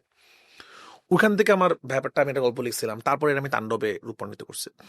এরকম একটা জিনিসে আমি গল্প আমার মাথায় আসে, আমার মিমিসে আমার ডেভেলপ করা থাকে অনেক আগের থেকে, মানে আমি আগের থেকে ডেভেলপ করে রাখি। যেমন এখন আমি ডেভেলপ করতেছি 2027 সালে কি বানাবো, এটা অটোমেটিক আমার মাথায় আসতে থাকে, আমি প্রচুর গল্প আসে আমার মাথায় আর কি। আর রিয়েল স্টোরি বা সিনেমার ক্ষেত্রে যেটা হয়, যেই গল্পগুলো আমাকে অনেক ধাক্কা দেয়, আমাকে ঘুমাইতে দেয় না, আমাকে অনেক বলতে ইচ্ছা করে, তখন আমি সেই গল্পগুলো নিয়ে আমি সিনেমা বানাই আর কি। সেটা জানোয়ার হোক, সেটা কাঁচাবিত অচিন পাখি হোক, সেটা পরাণ হোক। পরাণের গল্পটা আমাকে, মিন্নি গল্পটা আমাকে খুবই ধাক্কা দিছিল, যে তখন আমি পরাণটা বানাইছি এরকম করে। তো ওইরকম ভাবে আমার ইয়ে আসে, মানে খুব প্ল্যান করে না আসলে। আর ওটিটি কে আমি একটা ভাবে নেই, সিনেমাকে একটা, ওটিটিকে আমি একদমই এক্সপেরিমেন্টাল কারণে আমি ওটিটি বানাই। আমি আর ওটিটি বানাবো না হয়তো আপাতত, কিন্তু ওটিটি আমি যা বানাইছি সব এক্সপেরিমেন্টাল বানাইছি। আমি ওটিটি কখনোই বানাই নাই যেটা ওয়ার্ক করতে হবে আমার কাছে। আমি যেহেতু নাটক বানাই না, আমি যেহেতু টিভিসি বানাই না, আমার কাছে শিক্ষার জায়গাটা ছিল ওটিটি। আমি নানান ধরনের গল্প, নানান রকম ট্রিটমেন্ট ওটিটিতে আমি এক্সপেরিমেন্ট করছি। সেটা কাঁচাবিত অচিন পাখি হতে পারে, সেটা ফ্রাইডে হতে পারে, সেটা নিঃশ্বাস হতে পারে। কখনো কখনো ওয়ার্ক করছে, কখনো ওয়ার্ক করে না। আমি কখনোই চিন্তা করি নাই যে এটা কি হবে না হবে। এবং কিছু গল্প আছে যেগুলো সিনেমা হলে বলা যাবে না, সেগুলো ওটিটিতে বলছি। আমি সিনেমা হলে যেসব সিনেমা রিলিজ, সেগুলো নিয়ে আমি অনেক টেনশন করি, সেগুলো নিয়ে আমি অনেক চিন্তা ভাবনা করি, সেটা নিয়ে আমি একটা প্ল্যান করে বানাই আর কি। ওটিটি আমার কাছে মনে হয় আমার লার্নিং, আমার শিক্ষা, আমার একটা এক্সপেরিমেন্টাল জায়গা। সে এক্সপেরিমেন্টে আমার কোনো টেনশন থাকবে না, এটা কত মানুষ দেখলো, কি হইলো না হইলো। তা আমার ওটিটি গুলো আমার কেরিয়ারের আলাদা জায়গা। প্রথম দিকে আমি শুরু করছিলাম ওটিটি বানানো ওরকম করে, যেটা কিনা খাঁচাবিত অচিন পাখি আমার খুব প্রিয় কাজ, যেটা কিনা অনেক ওই বছর সবগুলো অ্যাওয়ার্ডই পাইছিল খাঁচাবিত অচিন পাখি। পরবর্তীতে আমার কাছে মনে হয়েছে যে না, আমি আসলে সিনেমা হলের জন্য এই গল্পগুলো বলতে চাই, রিয়েল টাইম অডিয়েন্স রিঅ্যাকশন চাই। এবং যে কষ্টটা আমি ওটিটির জন্য করি, সেটা আমি সিনেমা হলের জন্যই করতেছি। তা আমি আমার সিনেমা হলে মানুষকে দেখাতে চাই, তারপর ওটিতে আসুক। ওটিতে আলটিমেটলি আসতেই হবে, ওটিতে এখন আসতেই হবে। ওটিতে আমি সিরিজ বানাবো যে কখনো এরকম মাথায় গল্প আসে, কিন্তু সিনেমাগুলো আমি যেগুলো বানাতে শিখলাম আমি সিনেমা হলের জন্য বানাবো। তারপরে আমি ওটিটি বানাইছি অনেকগুলো, আমার একটা অফিস আছে, সবকিছু মিলা। বাট আমি এক্সপেরিমেন্ট করছি, আমি নিঃশ্বাসের সময় অ্যাকশন এক্সপেরিমেন্ট করছি, সেটা আমি তুফানে ট্রাই করছি, ফারিন গুলোগুলি করতেছে। আমি জানোয়ারে রিয়েল স্টোরি অ্যাপ্লাই করছি, আমার গল্পটা ডিফারেন্ট ছিল। পরাণ আমি বানানোর পর পরাণ রিলিজ হচ্ছিল না, এমন অল্প টাকায় পরাণ বানিয়েছিলাম, 50 লাখ টাকা বানিয়েছিলাম পরাণ, অনেক কষ্ট করে বানিয়েছিলাম। এখন পরাণ রিলিজ হচ্ছে না, কোভিডের কারণে পরাণ রিলিজ হচ্ছিল না, কোভিড চলে আসলো। তখন আবার নতুন করে ওটিটি হিট হয়ে গেল, ইন্ডাস্ট্রি, মানে ওই মানে ইয়েতে নেটফ্লিক্স, অ্যামাজন প্রাইম মানুষ দেখা শুরু করলো। তো পরাণে যারা প্রডিউসার তারা একটা ওটিটি চ্যানেল খুললো সিনেমাটিক অ্যাপ নামের। তারা বললো পরাণ ওটিটি দিয়ে দিবে। তখন আমি বললাম না, পরাণ আমি দিব না, আমি এটা সিনেমা হলে দিব। তার সাথে আমার একটা ঝামেলা তৈরি হইলো। তখন তাদেরকে বললাম ঠিক আছে, আমি আপনাদের একটা কন্টেন্ট বানাই দিচ্ছি, আপনার কি ছাড়তে হবে তো? ঠিক আছে, তোমার বাজেট 10 লাখ টাকা। 10 লাখ টাকা দিয়ে আমি তখন জানোয়ার বানাইছিলাম। তো জানোয়ারটা তাদের অনেক বড় হিট হইলো। এবার পরাণটা আমি আটকে রাখছিলাম আর কি। আমি পরাণের একটা মজার কাহিনী আছে, মজার কাহিনী কিনা জানি না, এটা আমার কাছে মনে হয় প্রতিটা বড় কাজে ধাক্কা লাগে একটা। তো পরাণ বানানোর পর যখন আমি এডিট করলাম, প্রথম প্ল্যান ছিল আমি ইন্ডিয়াতে এডিট করবো। তারপরে কোভিড শুরু হয়ে গেলে বাংলাদেশে অন্তত এডিট করলাম আমার সীমিত অন্তর রায়। তো ফুটেজ ইন্ডিয়াতে পাঠানো এই করার কারণে আমার ফুটেজ হারায় গেল। 7 দিনের ফুটেজ আমি হারায় ফেললাম। 7 দিনের ফুটেজ আমি কোথাও খুঁজে পাচ্ছি না। অনেক দিন হয়ে গেছে, রাজের লুক চেঞ্জ হয়ে গেছে, মিমের লুক চেঞ্জ হয়ে গেছে, কি করবো মাথায় কাজ করে না। 8 মাস পর আমি ফুটেজ অন্য একটা জায়গায় খুঁজে পাইছি আর কি, খুব অলৌকিকভাবে খুঁজে পাইছি আর কি। এটা জানি এটাই ভয়ঙ্কর, আমি কখনো কল্পনাও করিনি।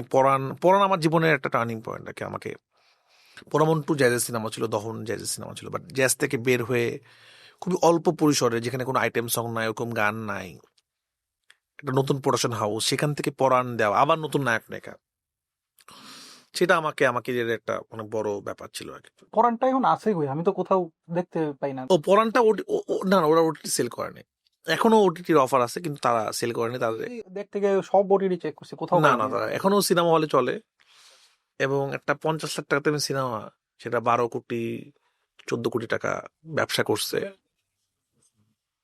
এবং অনেস্ট সিনেমা ছিল আর কি। মানে এটা আসলে প্রোডাকশন নিজে অনেক ভালো ছিল না, আমার অনেক ভালো শুট করতে পারিনি কারণ আমার টাকা ছিল না, আস্তে আস্তে শুট করছি। সুরঙ্গ থেকে আমি আসলে আরো বেশি হওয়া শুরু করছি, একটু আরাম করে শুট করা শুরু করছি আর কি। আমি ডার্ক থিম নিয়ে আমাদের একটা প্রশ্ন ছিল আপনার, যে ডার্ক যে গল্পগুলা বেসিক্যালি আপনি ওটিটিতে আনছেন, বাংলাদেশে তো ধরেন একদম মেইন ওটিটি সিনেমা না হলে জিনিসটা তো মেইন স্ট্রিমেই। তো এই আপনি যে ডার্ক থিমগুলা, ট্যাবু থিমগুলা যে আপনি মানে মোটামুটি মেইন স্ট্রিম ভাবে করা শুরু করছেন, ওই জিনিসটাকে আপনি কোনোভাবে কোথাও কোনো বাধা পান নাই, বা জিনিসটা আপনার মানে কোনো প্রবলেম ফেস করেন নাই? না, আমার সাহস অনেক বেশি সামহাও, আমি ভয় পাই না। আমি ভয় পাইলে আমি আসলে খাঁচা ভিতর অচিম্পাকে বানাইতাম না, আমি ভয় পাইলে জানোয়ার বানাইতাম না, আমি ভয় পেলে ফ্রাইডে বানাইতাম না, বা মিন্নিকে নিয়ে সিনেমা পড়ার মানিতাম না, কারণ ওরা তো তখনকার পাওয়ারফুল ছিল। আমার এখনো ইচ্ছা আছে আমি বিডিআর বিদ্রোহ নিয়ে সিনেমা বানাবো। এটা আমাকে অনেক শকিং করছিল যে একটা দেশের আর্মি দেখে মেরে ফেললো এতগুলো আর্মিকে, এবং মানে মেন হলে লাশ পাওয়া যাচ্ছে নিজের দেশে। মানে কি এমন ভিতরে কি এমন গল্প ছিল, এখন আমি জানি না, যখন আরো বের হবে আমার ইচ্ছা আছে বানানোর। আমি বাই দ্য ওয়ে রাইফাস পাবলিকে পড়ছি, সো আমাদের জাস্ট ছুটি ছিল। লাশ বের হচ্ছে, কবর গণকবর, পুরো যুদ্ধের মতো অবস্থা। আমি অমীমাংসিত বানাইছি আমার মতো করে।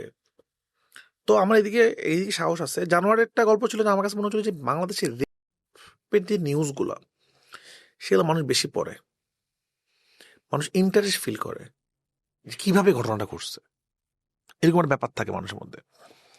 আমার কাছে মনে হচ্ছে আমি এমন একটা কন্টেন্ট বানাতে চাই যেটা দেখার পর পৃথিবীর কেউ কিন্তু রেস্ট হয়ে জন্ম নেয় না, রেস্ট হয়ে যায়।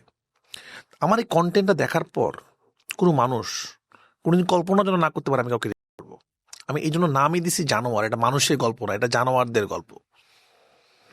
এবং আমি এমনভাবে জিনিসটা শুট করছি এটা দেখা যায় না, আমি নিজেও দেখতে পাই না সিনেমাটা ভালো মতো পুরোটা, একবারে সহ্য হবে না, আপনার ঘৃণা লাগবে। তো আমি রেস্টে গল্প মানুষকে ঘৃণায় লাগাতে চাইছি, এটা সুন্দর করে দেখাইতে চাইনি, এটা ডিরেক্ট দেখাইছি। এবং আমি বিশ্বাস করি এটা দেখার পর কোনো রেস্ট তৈরি হবে না। মানে এটা যারা দেখছে তারা কখনো কল্পনাও করবে না আমি একটা মেয়েকে করি, যে নিজেকে প্রতি ঘৃণা লাগবে। তা আমার এই সিনেমা দেখার পর একটা রেপটা যদি ভালো হয়ে যায়, রেপ না করে, এটাই আমার জীবনের সার্থকতা। এবং আমার এখনো মনে আছে, আমি জানুয়ারি একটা গল্প বলি। অনেকদিন আগে আমার ইন্ডিয়াতে কলকাতায় আমার মোবাইলটা হারা গেছিল, আগের মোবাইল উবারে ফোন রেখে চলে আসছিলাম, ফোন পাচ্ছি না। তো আমি ওখানে জিডি করে আসলাম, বাংলাদেশ চলে আসলাম। এক সপ্তাহ পরে আমাকে তারা যোগাযোগ করলো যে আমার ফোনটা পাওয়া গেছে, তারা বের করে ফেলছে ওদের পুলিশ। তো খুশি, ফোন আনতে গেলাম, আরেকবার পরবর্তীতে ইন্ডিয়া গেলাম ফোনটা আনার জন্য। তো একটা লম্বা প্রসেস লাগে, ফোনটা চলে যায় ওদের ইয়েতে, সেখান থেকে কাগজপত্র অনেক কিছু। তো আমার পরিচয় জিজ্ঞেস করছিল যে আমি কি করি, আমি ফিল্ম মেকিং করি বাংলাদেশে। তো সবাই বলছে কি আমরা বাংলাদেশে কোনো কাজ ওরকম দেখিনি, একটা কাজ দেখছিলাম, জানোয়ার। দেখে আমরা অবাক হয়ে গেছিলাম যে বাবা রে বাবা কি কাজ, ইউটিউবে দেখছিলাম। তো আমি বললাম যে জানোয়ারটা টেলারটা ছাড়লাম, যেমন দেখেন ডিরেক্টরটা কে। তখন তারা অবাক হয়ে গেছিল, থানা আমার এখনো মনে আছে। তোরাই আমার এই কন্টেন্ট, ইন্ডিয়া তো প্রচুর মানুষ দেখছে জানোয়ার, প্রচুর মানুষ ইন্ডিয়াতে দেখছে, এবং আমি অ্যাপ্রিসিয়েট হয়েছিলাম ওই সময়, কারণ ইন্ডিয়াতে যারা রিভিউয়ার তারাও এটা খুব ভালো বলছিল। তা আমি হলো যে ডার্ক স্টোরিটাকে আমি আসলে রিয়েলিটি খুব পছন্দ করি। আমি রিয়েলিস্টিক অ্যাক্টিং, আমার সিনেমাতে অনেক রকমের কথা হইতে পারে, কিন্তু অ্যাক্টিং নিয়ে সাধারণত কথা হয় না। সেটা সাকিব খান করুক, সেটা নিশু ভাই করুক, সেটা সিয়াম করুক, রাজ করুক, যেই করুক, মানে সাকিব ভাইকে দিয়েও আমি আসলে এই ধরনের মানে তাণ্ডবে আমি অ্যাক্টিং করানোর চেষ্টা করছি। উনি খুব ভালো অ্যাক্টার, এটা নিয়ে কোনো সন্দেহ নাই, কিন্তু আমি আরো উনি আরো বেশি এক্সপ্লোর করছে ওনাকে। তুফানে উনি ডিফারেন্ট অ্যাক্টিং করছে আসলে। তা আমি রিয়েলিস্টিক অ্যাক্টিং পছন্দ। আমার কাছে মনে হয় যে যেটা খুন, সেটা খুনের মতোই লাগতে হবে, দেখে মানুষের গায়ে কাটা দিতে হবে। এটা আসলে সহজভাবে দেখলে হবে না আসলে এরকম। আমি আমার একটা বন্ধুর সাথে আমরা ওই আপনাদের যে স্বাধীন বাংলা ফুটবল টিমের যে গল্পটা, এটা মানে আপনি সিনেমার অনেক আগে আমি একটা বন্ধু আলাপ করতাম যে এই গল্পটা নিয়ে একটা মেইন স্ট্রিম সিনেমা এখনো হইতেছে না কেন আসলে, মানে এটা এত সুন্দর একটা গল্প। তো এই গল্পটার সাথে আপনার পরিচয় কিভাবে হয়েছে এবং এটা নিয়ে সিনেমা বানানোর প্রসেসটা কি? ওই যে একটা পেছনে পিরিয়ড সিনেমা বানাইতেছেন বাংলাদেশে, তো ওই বাজেটটাই নেই এটা পিরিয়ড সিনেমা বানানোর, প্রোডাকশন কস্টিউম অনেক ঝামেলা। দামান আমার জীবনের সবচেয়ে কঠিন সিনেমা আমার মনে হয় এখন পর্যন্ত বানানো। তখন অনেক ছোটও ছিলাম টেকনিক্যালি। তো সাগর ভাই একদিন আমাকে ফোন করলো, দেখা করতে বললো পরাণের পরে, তারপর বললো দামাল বানাতে। তখন পরাণ রিলিজ হয়নি, পরাণ শুট করছি তখন। তারপর আমাকে আইডিয়াটা বললো, দেন আমি গল্প লিখলাম। এবার আমি গবেষণা করা শুরু করলাম ফুটবল। আমি ফুটবলে গোলকিপার ছিলাম, গোলকিপার ফুটবল পছন্দ ছিল, গোলকিপিং করতাম। আমি ক্রিকেটে কিপার ছিলাম আর ফুটবলে গোলকিপার ছিলাম আগে। তারপর আমি কাস্টিং জোগাড় করা, সিয়ামকে, রাজকে ক্যারেক্টার প্লে করানো, তাদেরকে ফুটবল খেলা শেখানো অনেক দিন। তারপর মিমকে নিলাম ওই সময়, এবং ওইটারও বাজেট অনেক কম ছিল। শুট করতে গিয়ে আমি অনেক প্রেশারে পড়ে যাই আর কি, অনেক প্রেশারে পড়ে যাই এই শুট করার জন্য। সৈয়দপুর আমরা শুট করছিলাম আর কি। আমার এখন মনে আছে যে ক্রু দেখে ওইরকম করে মানে অনেক দিন শুট করতে হচ্ছিল আমাকে। তো অনেক কষ্টে শুটটা করছিলাম আর কি, মানে এবং সব শুট শেষ হয়ে গেছিল, খেলা শুটটা বাকি ছিল। কেমনি খেলা শুট করবো কোনোভাবে বুঝতেছিলাম না, কিভাবে ওয়ার্ক করবে। তারপরে আমরা অরিজিনালি খেলা প্ল্যান করলাম, যে অরিজিনাল হবে, যা হবে খেলাটা অরিজিনাল হবে। তো আমরা 6টা ক্যামেরা শুট করলাম মাঠের মধ্যে। সে মাঠ ভাড়া নিলাম আমরা, মুকাররমের যে মাঠটা আমাদের ইসলাম মাঠটা, সেই মাঠটা নিলাম, 6টা ক্যামেরা নিলাম, এবং আমরা প্ল্যান করে অরিজিনাল খেললাম যে এখন খেলবে ওরা ওদেরকে গোল দিবে এবং প্রপার খেলা, এবং ওরা ডিফেন্ড করবে, এভাবে করে খেলার আয়োজন করলাম। আমরা রিয়েল শুট করছি খেলাটা আসলে। এবং এখন মনে হচ্ছে আমার আদিজটা অসুস্থ হয়ে যাচ্ছিল বারবার, কারণ ফুটবল খেলা তো আসলে কঠিন। তো দামাল আমার লাইফের সব থেকে মানে ক্রিটিক্যাল, কারণ খেলা এমন একটা জিনিস সেটা আমাদের নিয়ন্ত্রণের বাইরে। অ্যাক্টিং আমি নিয়ন্ত্রণ করতে পারি, এইটা এরকম হবে, এরকম না, আচ্ছা এই শটটা এরকম না। খেলা কি খেলতে হবে। তো তো পিরিয়ডিক্যাল ফিল্ম বানানো অনেক ডিফিকাল্ট 1 নম্বর, কিন্তু খেলা শুট করে স্পোর্টস শুট করা অনেক ডিফিকাল্ট। এই কোরিওগ্রাফটা কারো হাতে নাই, এটা আসলে ফুটবলের উপর নির্ভর করে। বাট আমার খুব অবাক লাগছে দামাল, আমার ফুটবল মানে খেলার পার্টটা অনেক সুন্দর ছিল, আমি জানি না, কিন্তু আমার দামালের কষ্ট জায়গাটা, দামালটা আমার খুব পছন্দের ছবি, কিন্তু দামাল নিয়ে আমি যতটুকু আশা ছিল ততটুকু আশা আমার পূরণ হয়নি আসলে। ওই সময় যদি রাজ আর পরিমাণে কন্ট্রোভার্সিটা অনেক বড় ইম্প্যাক্ট পড়ছিল, কারণ প্রথম চার সাথে ভালো, যদিও দামালে আমরা টাকা উঠাই ফেলছিলাম আমরা, কারণ দামালটা আমি কিনে নিয়েছিলাম চ্যানেল থেকে, সেখান থেকে আমরা প্রফিট করছি অনেক। অনেকেই চেষ্টা করে বলার জন্য, হয় না যে আমাদের তো সব সিনেমা সামহা আমার সিনেমা হলে হিট বলতে চেষ্টা করে দামাল। তো দামালটাও আমরা কিন্তু টাকা উঠে ফেলছিলাম, কারণ দামাল আমি চ্যানেল থেকে আমরা কজন মিলে কিনে নিয়েছিলাম দামালটা, কিনে আমরা নিজেরাও দামাল থেকে ব্যবসা করছি আর কি। আমরা সবাই প্রফিট করছি সবাই দামালটা থেকে। কিন্তু আমি যতটুকু আশা করছিলাম দামাল যতটুকু ভালো ছবি সেরকম ভাবে। এই টপিক স্পেসিফিকলি আমার টপিকটা খুবই পছন্দের একটা টপিক। তো অনেকের মধ্যেই থাকে না যে কেন আরো ডিফারেন্ট সিনেমা বানাই না, ডিফারেন্ট সিনেমা বানালেও মানুষ যে সবসময় দেখে বিষয়টা তা না। তখন আমি আবার সুড়ঙ্গ বানালাম, তারপর আমি আরো বৃহত্তর জন্য তুফান বানালাম, তাণ্ডব বানালাম। এখন আমার প্ল্যান আছে আমি এক্সপেরিমেন্টাল সিনেমা বানাবো। নেক্সট সিনেমা যেগুলো আমার আসবে সবগুলাই আমার, এতদিন আমার সব অরিজিনাল গল্প ছিল, রায়হান রাফিকে মানুষ পরাণ দিয়ে সুড়ঙ্গ দিয়ে চিনছে, কিন্তু সত্যি সত্যি আমি যেগুলো বানাতে চাইছি সারা জীবন, যেগুলো আমি ওয়েট করছি, একদমই যাই না, আমি একটু আইটেম সং রাখছি, একটু রাখছি, হ্যাঁ, আমি তুফান 2 বানাবো, তাণ্ডব বানাবো, সুড়ঙ্গ 2 বানাবো। কিন্তু প্রতি বছর একটা সিনেমা আমার দেখবে মানুষ, যেটা আসলে আমি বানাতে চাইছি আর কি, যেগুলো ফিল্ম মেকারদের কাছে অনেক ইয়াং ফিল্ম মেকার যারা আমার সিনেমা দেখে, যে ইয়াং অডিয়েন্স, তারা একটা থট পাবে আসলে, যেগুলো রায়হান রাফি অরিজিনাল হবে। যেরকম সুড়ঙ্গ রায়হান রাফি অরিজিনাল, আমি একটা রিয়েল স্টোরিকে, আমি এটা ব্যাংক ডাকাতির গল্পের মধ্যে আমি প্রেম ঢুকাইছি, পরকীয়া ঢুকাইছি। যেটা আমি বললাম টাইটানিককে, যেটা টাইটানিক সিনেমা জাহাজ ডুবার গল্প না, এখানে দুটো শ্রেণীর গল্প আছে, এখানে ভালোবাসার গল্প আছে, এখানে স্যাক্রিফাইসের গল্প আছে, আবার এখানে জাহাজ ডুবার গল্প আছে। তো এই যে ব্লেন্ড করছে উনি, এবং আপনি যদি অ্যাভাটার দেখেন, গল্পটা কিন্তু খুব সিম্পল, ভালোবাসার গল্প, একটা জনকে পাঠাইছে, ওখানে যা ওদের প্রেমে পড়ে গেছে, খুব সহজ গল্প, কিন্তু এটাকেই ও কিভাবে দেখাইছে আর কি। তো আমার তো সিনেমা জার্নিটা একটা এরকম। তো আমি নেক্সট যে সিনেমাটা বানাচ্ছি, সিনেমার নাম প্রেশার কুকার, খুবই উইয়ার্ড নাম। তো এটার নাম প্রেশার কুকার কেন? এটা ঢাকার গল্প, 4টা গল্প। এটা তো এখানে আমি প্রথম ওপেন করতেছি আর কি সিনেমাটা, এটা আমি একদমই গোপনে শুট করতেছি, এটা আমি জানাতে চাই নাই।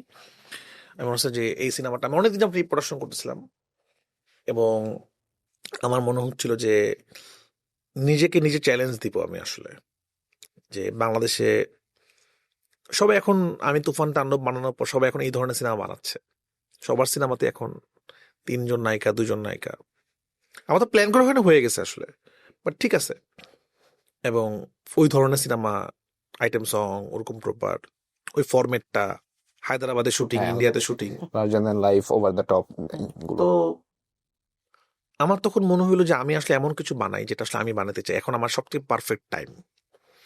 এবং যেহেতু আমি সিনেমা হলে, একসময় বাংলা সিনেমা চলতো না, এটাই সবার ধারণা ছিল, সিনেমা হলে সিনেমা চলবে না।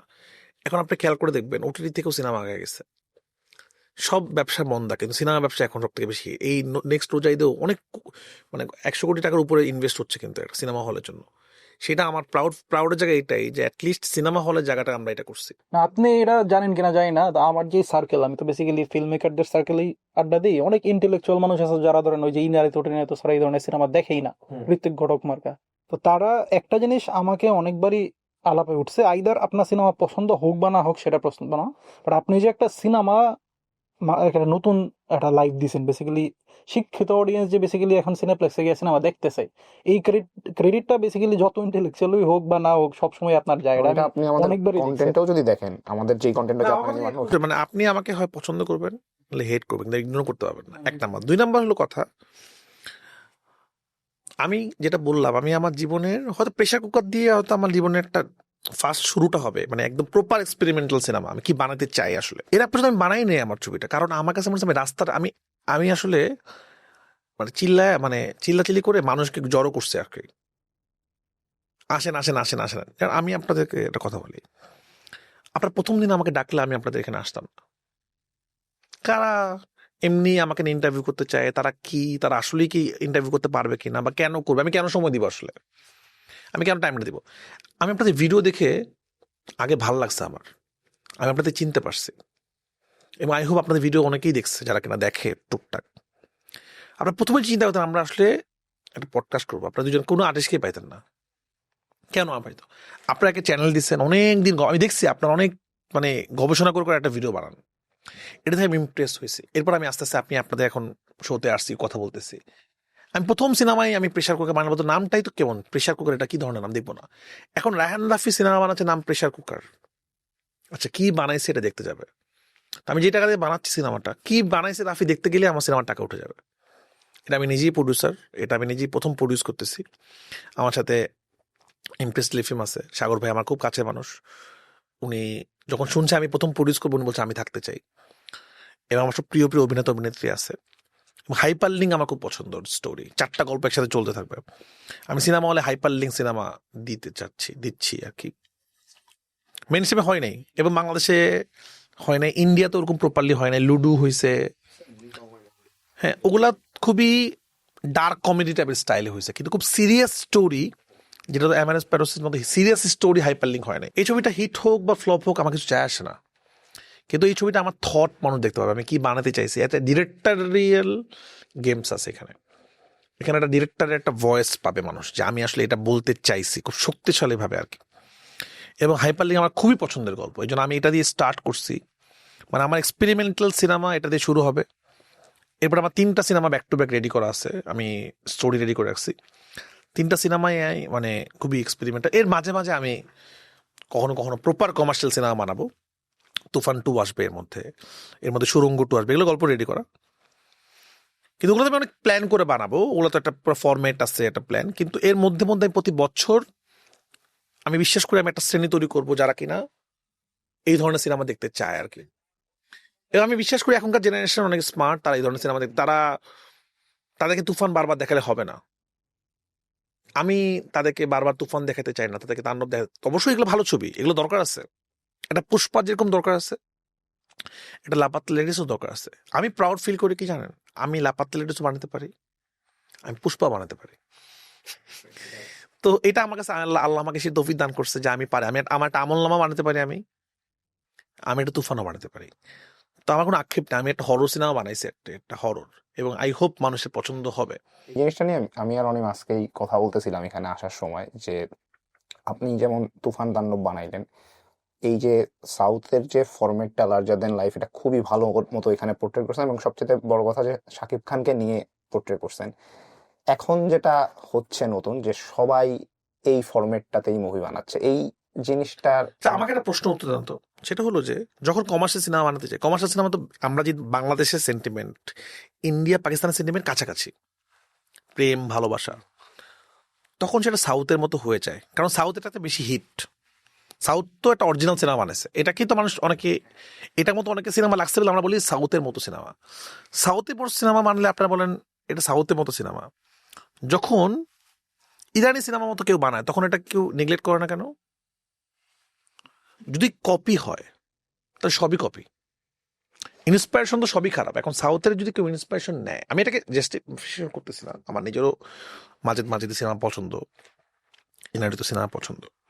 আমার কথাটা হলো যে সবই তো ইন্সপিরেশন। এখন আপনি একটা ইউরোপিয়ান ইন্সপিরেশন নিলে এটাকে বলে স্টাইলিশ, আর ইন্ডিয়ান ইন্সপিরেশন নিলে এটা, আমি আপনার কাছে প্রশ্ন, আপনার কাছে কি মনে হয় এটা?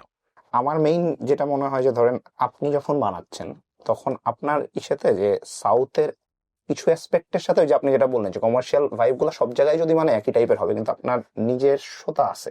এখন কেউ ধরেন এরকম যদি বানায় যে অ্যানিমেলসে অনেক ভায়োলেন্স দেখাইছে, আমি জাস্ট ভায়োলেন্স, আপনি যদি আমার তুফানের স্টোরি দেখেন, তুফানের স্টোরি কি ছিল? তুফানের স্টোরি ছিল একটা ছেলে নায়ক হতে চায়। আমি স্টোরি ছাড়া সিনেমা বানাতে পারি না, হয় না। মানুষ অনেক কিছু ম্যাচ করে ফেলে। আমি একটা জিনিস দেখছি, যখন কেউ অনেক জনপ্রিয় হয়ে যায় তখন তার কাজে অনেক কিছু ইয়ে থাকে, মানে ওর কাজে মানুষ ইয়ে করা শুরু করে যাচ্ছে কি, এবং একটা হেটারও তৈরি হয় একটা, মানে সবাই চায় আর কি যে একটা কাজ ওর ফ্লপ হওয়া উচিত, সব back to back super hit হচ্ছে। তা আমার কাছে আমার তুফানের স্টোরিটা কি, তুফানের স্টোরিটা অনেকে বলে তুফানের, মানে সবাই না, আমি একটা যে বিশ্বাস করি, আমি সিনেমা বানাই কাদের জন্য, মানুষের জন্য বানাই। তুফান শুধুমাত্র একটা সময় কি হইতো, কমার্শিয়াল সিনেমা একটা শ্রেণী মানুষ দেখতো। তুফানের, আমাকে একটা পাইলটও বলছে তুফান 2 দেখতে চাই, একটা রিক্সাওয়ালাও বলছে, একটা দারোয়ানও বলছে, একটা কোম্পানির অনারও বলছে। এবং তুফান 1.5 মাসে, আমাদের তখন তো জুলাই শুরু হয়ে গেল, হাইস্ট গ্রসিং সিনেমা ছিল, যে 54 কোটি টাকার টিকিট সেল হয়েছে, এটা বাংলাদেশের রেকর্ড। 1.5 মাসে হুইচুই পড়ে গেছিল। এবং তুফানের গান, এবং গান তো সবচেয়ে গান যেটা ছিল, আমি সিনেমা মানুষের জন্য বানাই, সব শ্রেণীর জন্য বানাই। তুফান সব শ্রেণীর মানুষ দেখছে, এবং তারা পছন্দ না করলে সিনেমা দেখতো না। আমার রেজাল্টটা কিন্তু এটা। সিনেমা সবচেয়ে বড় জিনিস কি, সিনেমা আপনি লুকাইতে পারবেন না, হয় অ্যাওয়ার্ড পাবে, আনলে মানুষ দেখবে। যেই সিনেমা মানুষ দেখে, এবং সব শ্রেণীর মানুষ দেখে, একটা শ্রেণীর মানুষ না, একটা শ্রেণীর মানুষ বলতে পারেন যে না এটা রুচির দুর্ভিক্ষ, এই সিনেমা গান তো হিট হয়েছে, এটা খুবই দেখছে। তুফান আপনিও দেখছেন, তুফান একটা আর্মি মেজরও দেখছে, একটা রিশালাও দেখছে, তার ভালো লাগছে বলে সে দেখছে। তুফানের গল্প কি ছিল? তুফানের গল্প ছিল একটা ছেলে, সে নায়ক হতে চায়, তার জীবনে একটাই স্বপ্ন, সে হিরো হতে চায়, সে পারে না, সে স্ট্রাগল করতেছে। একজন সুপারস্টার, সে চিন্তা করে, সুপারস্টার বলে একজন গ্যাংস্টার, সে চিন্তা করে তার জীবন নিয়ে একটা বায়োগ্রাফি বানাবে, সে ছেলেটাকে কিডন্যাপ করে নিয়ে যায়। তারপর দেখা গেল যে না, আসলে বায়োগ্রাফি বানানো পুরোটা প্ল্যান, ছেলেটাকে মেরে ফেলার। তো এটা তো স্টোরি, এটাই আমি দেখানোর চেষ্টা করছি। এবং এখানে যে বেইমানি আছে, ওয়ান টেক শট আছে, তো এটা নিয়ে অনেকে কথা না বলে এটাকে প্ল্যান করছে, ওই একটা শট ধরেন যে গুলি করে মেরে ফেলতেছে। এখন গুলি করা মারার শট পৃথিবী যত আছে, টার্মিনাল থেকে শুরু করে এরকমই হবে। আপনি কি দিয়ে গুলি করবেন? আপনি এই গুলিটা যদি এভাবে করতো, তোরা, মানে পৃথিবীতে কিছু ফরম্যাট আছে গুলি করে মারা, প্রেম ভালোবাসা, এগুলো সারা পৃথিবীর সব সিনেমায় আপনি একই রকম পাবেন। যুদ্ধের সিনেমা আপনি একই রকম ফিল পাবেন আসলে, কাছাকাছি। তো তুফান আমার কাছে এরকম একটা স্বপ্নের গল্প মতো ছিল। সাকিব খানকে নিয়ে আমি ওনার মতোই গল্প ডিজাইন করছি। তাণ্ডব আমার অনেকে বেশি পছন্দ হয়েছে, অনেকে আবার তুফান খুব বেশি পছন্দ, অনেকে তাণ্ডব বেশি পছন্দ। আমার কাছে তাণ্ডবের স্টোরি অনেক বেশি ভালো লাগছে অনেকের কাছে। আমার কাছেও মানে তাণ্ডবকে একটু বেশি ম্যাচিওর সিনেমা মনে তাণ্ডবের হয়েছে। ট্রেলার খুবই অসাধারণ ছিল আসলে। মানে তাণ্ডবের যখন স্পেসিফিক আপনার প্রথম ট্রেলারটা আসছে যখন, তখন মানে ওইটাতে এত বেশি মানে কি বলবো, যে যদি স্কোর পয়েন্ট বলেন, যদি যে প্রত্যেকটা জায়গায় দেখে মানে একদম পারফেক্ট একটা ট্রেলার ছিল। বাংলা সিনেমায় আমি আমি দেখি নাই অ্যাটলিস্ট যে তাণ্ডবের মতো কোনো ট্রেলার। সো ওইটা খুবই অসাধারণ ছিল মানে। এবং আমাদের মনে আছে মানে স্টেপটা খুবই ইন্টারেস্টিং। সাকিব ভাই প্রথম যেদিন শুটিং এ আসলো, ওটা কি আপনার আইডিয়া ছিল? হ্যাঁ মানে উনি আসলো তো টান্স তো ছিল না, স্ক্রিপ্টেও ছিল না। আমি অনেক স্ক্রিপ্ট চেঞ্জ করতে থাকি অনেক। আমি শুটিং এ আমি তাণ্ডবের সাকিব ভাইকে স্ক্রিপ্ট দিই নেই, আমি ইনস্ট্যান্ট চেঞ্জ করতে করতে শুট করি। আমার কাছে মনে হয় শুটিং একটা ম্যাজিক। স্ক্রিপ্ট থাকে আমার, কিছু আর্টিস্টকে আমি স্ক্রিপ্ট দিই, কিছু আর্টিস্টকে আমি স্ক্রিপ্ট দিই না। আমি তার মধ্যে ম্যাজিক নিয়ে আসার চেষ্টা করি। তো তাণ্ডবে আমরা একটু এক্সপেরিমেন্ট করতে চাইছিলাম। যেমন লিচুর বাগান কিন্তু আমরা এক্সপেরিমেন্টের কাম করছি। আমি লাগাদুরা হিট হওয়ার পর আমি একটা লাগাদুরা কিন্তু বানাইনি, আমি একটা দুষ্টু কুকলি বানাইনি। আমরা একটা ফোক গান এবং পালা গান নিয়ে আসছি এর মধ্যে। রিচুয়াল গানটাও চমৎকার হয়েছে, খুবই ভালো হয়েছিল। নিশো ভাইয়ের প্রথম সিনেমা এবং আপনার সাথে প্রথম কাজ, এইটার এক্সপেরিয়েন্সটা জানতে চাচ্ছিলাম। আর একটা জিনিস, আপনি যখন সুড়ঙ্গ লিখছেন তখন কি নিশো ভাইকে মাথায় রেখেই লিখছেন, এবং তার সাথে কাজের অভিজ্ঞতাটা কেমন ছিল? না, আমি সাধারণত কাউকে মাথায় রেখে গল্প লিখি না। এখন পর্যন্ত কোনো গল্প এরকম হয় নাই কাউকে মাথায় রেখে লিখছি। গল্পটা হয়ে গেছে এরকম করে। তাণ্ডবের গল্প অনেক আগে ছিল, আমি সেট করছি। তুফানের গল্প আমি মাথায় ভাবছি, তারপর আমি ভাবছি সাকিব খান এটা হতে পারে আর কি। সুড়ঙ্গর গল্পটা অনেক আগে গল্প, পরাণের আগে আমি সুড়ঙ্গ বানাতে চাইছিলাম। প্রথম চঞ্চল চৌধুরীকে নেওয়ার প্ল্যান ছিল তখন, তারপর এটা হয়ে ওঠে নাই। তারপর অনেকদিন যাবত ওয়েট করছি সুড়ঙ্গ বানানোর জন্য। সুড়ঙ্গ বানাতে অনেক টাকা লাগবে, সে টাকা আমার ছিল না। তারপর ওটিটি যখন আসলো, খাতাবিত অচিন পাখির পর আমি প্ল্যান, আমাকে বলা এই গল্পটা রনি ভাই জানতো, সুড়ঙ্গটা চরকির জন্য বানানোর কথা ছিল। তখন আমার মনে হলো যে না, আমি এটা চরকির জন্য বানাবো না, এটা আমি সিনেমা হলের জন্য বানাবো। তারপর আমি সুড়ঙ্গটা বানালাম। তখন আমি নিশু ভাইকে আসলে অ্যাপ্রোচ করলাম গল্পটা।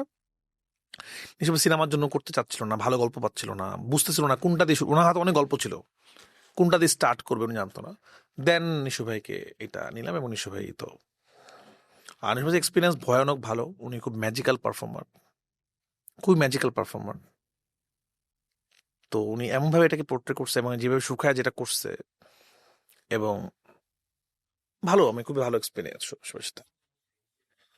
এবং সুড়ঙ্গ আমার এখন পর্যন্ত আমার অনেক প্রিয় ছবি।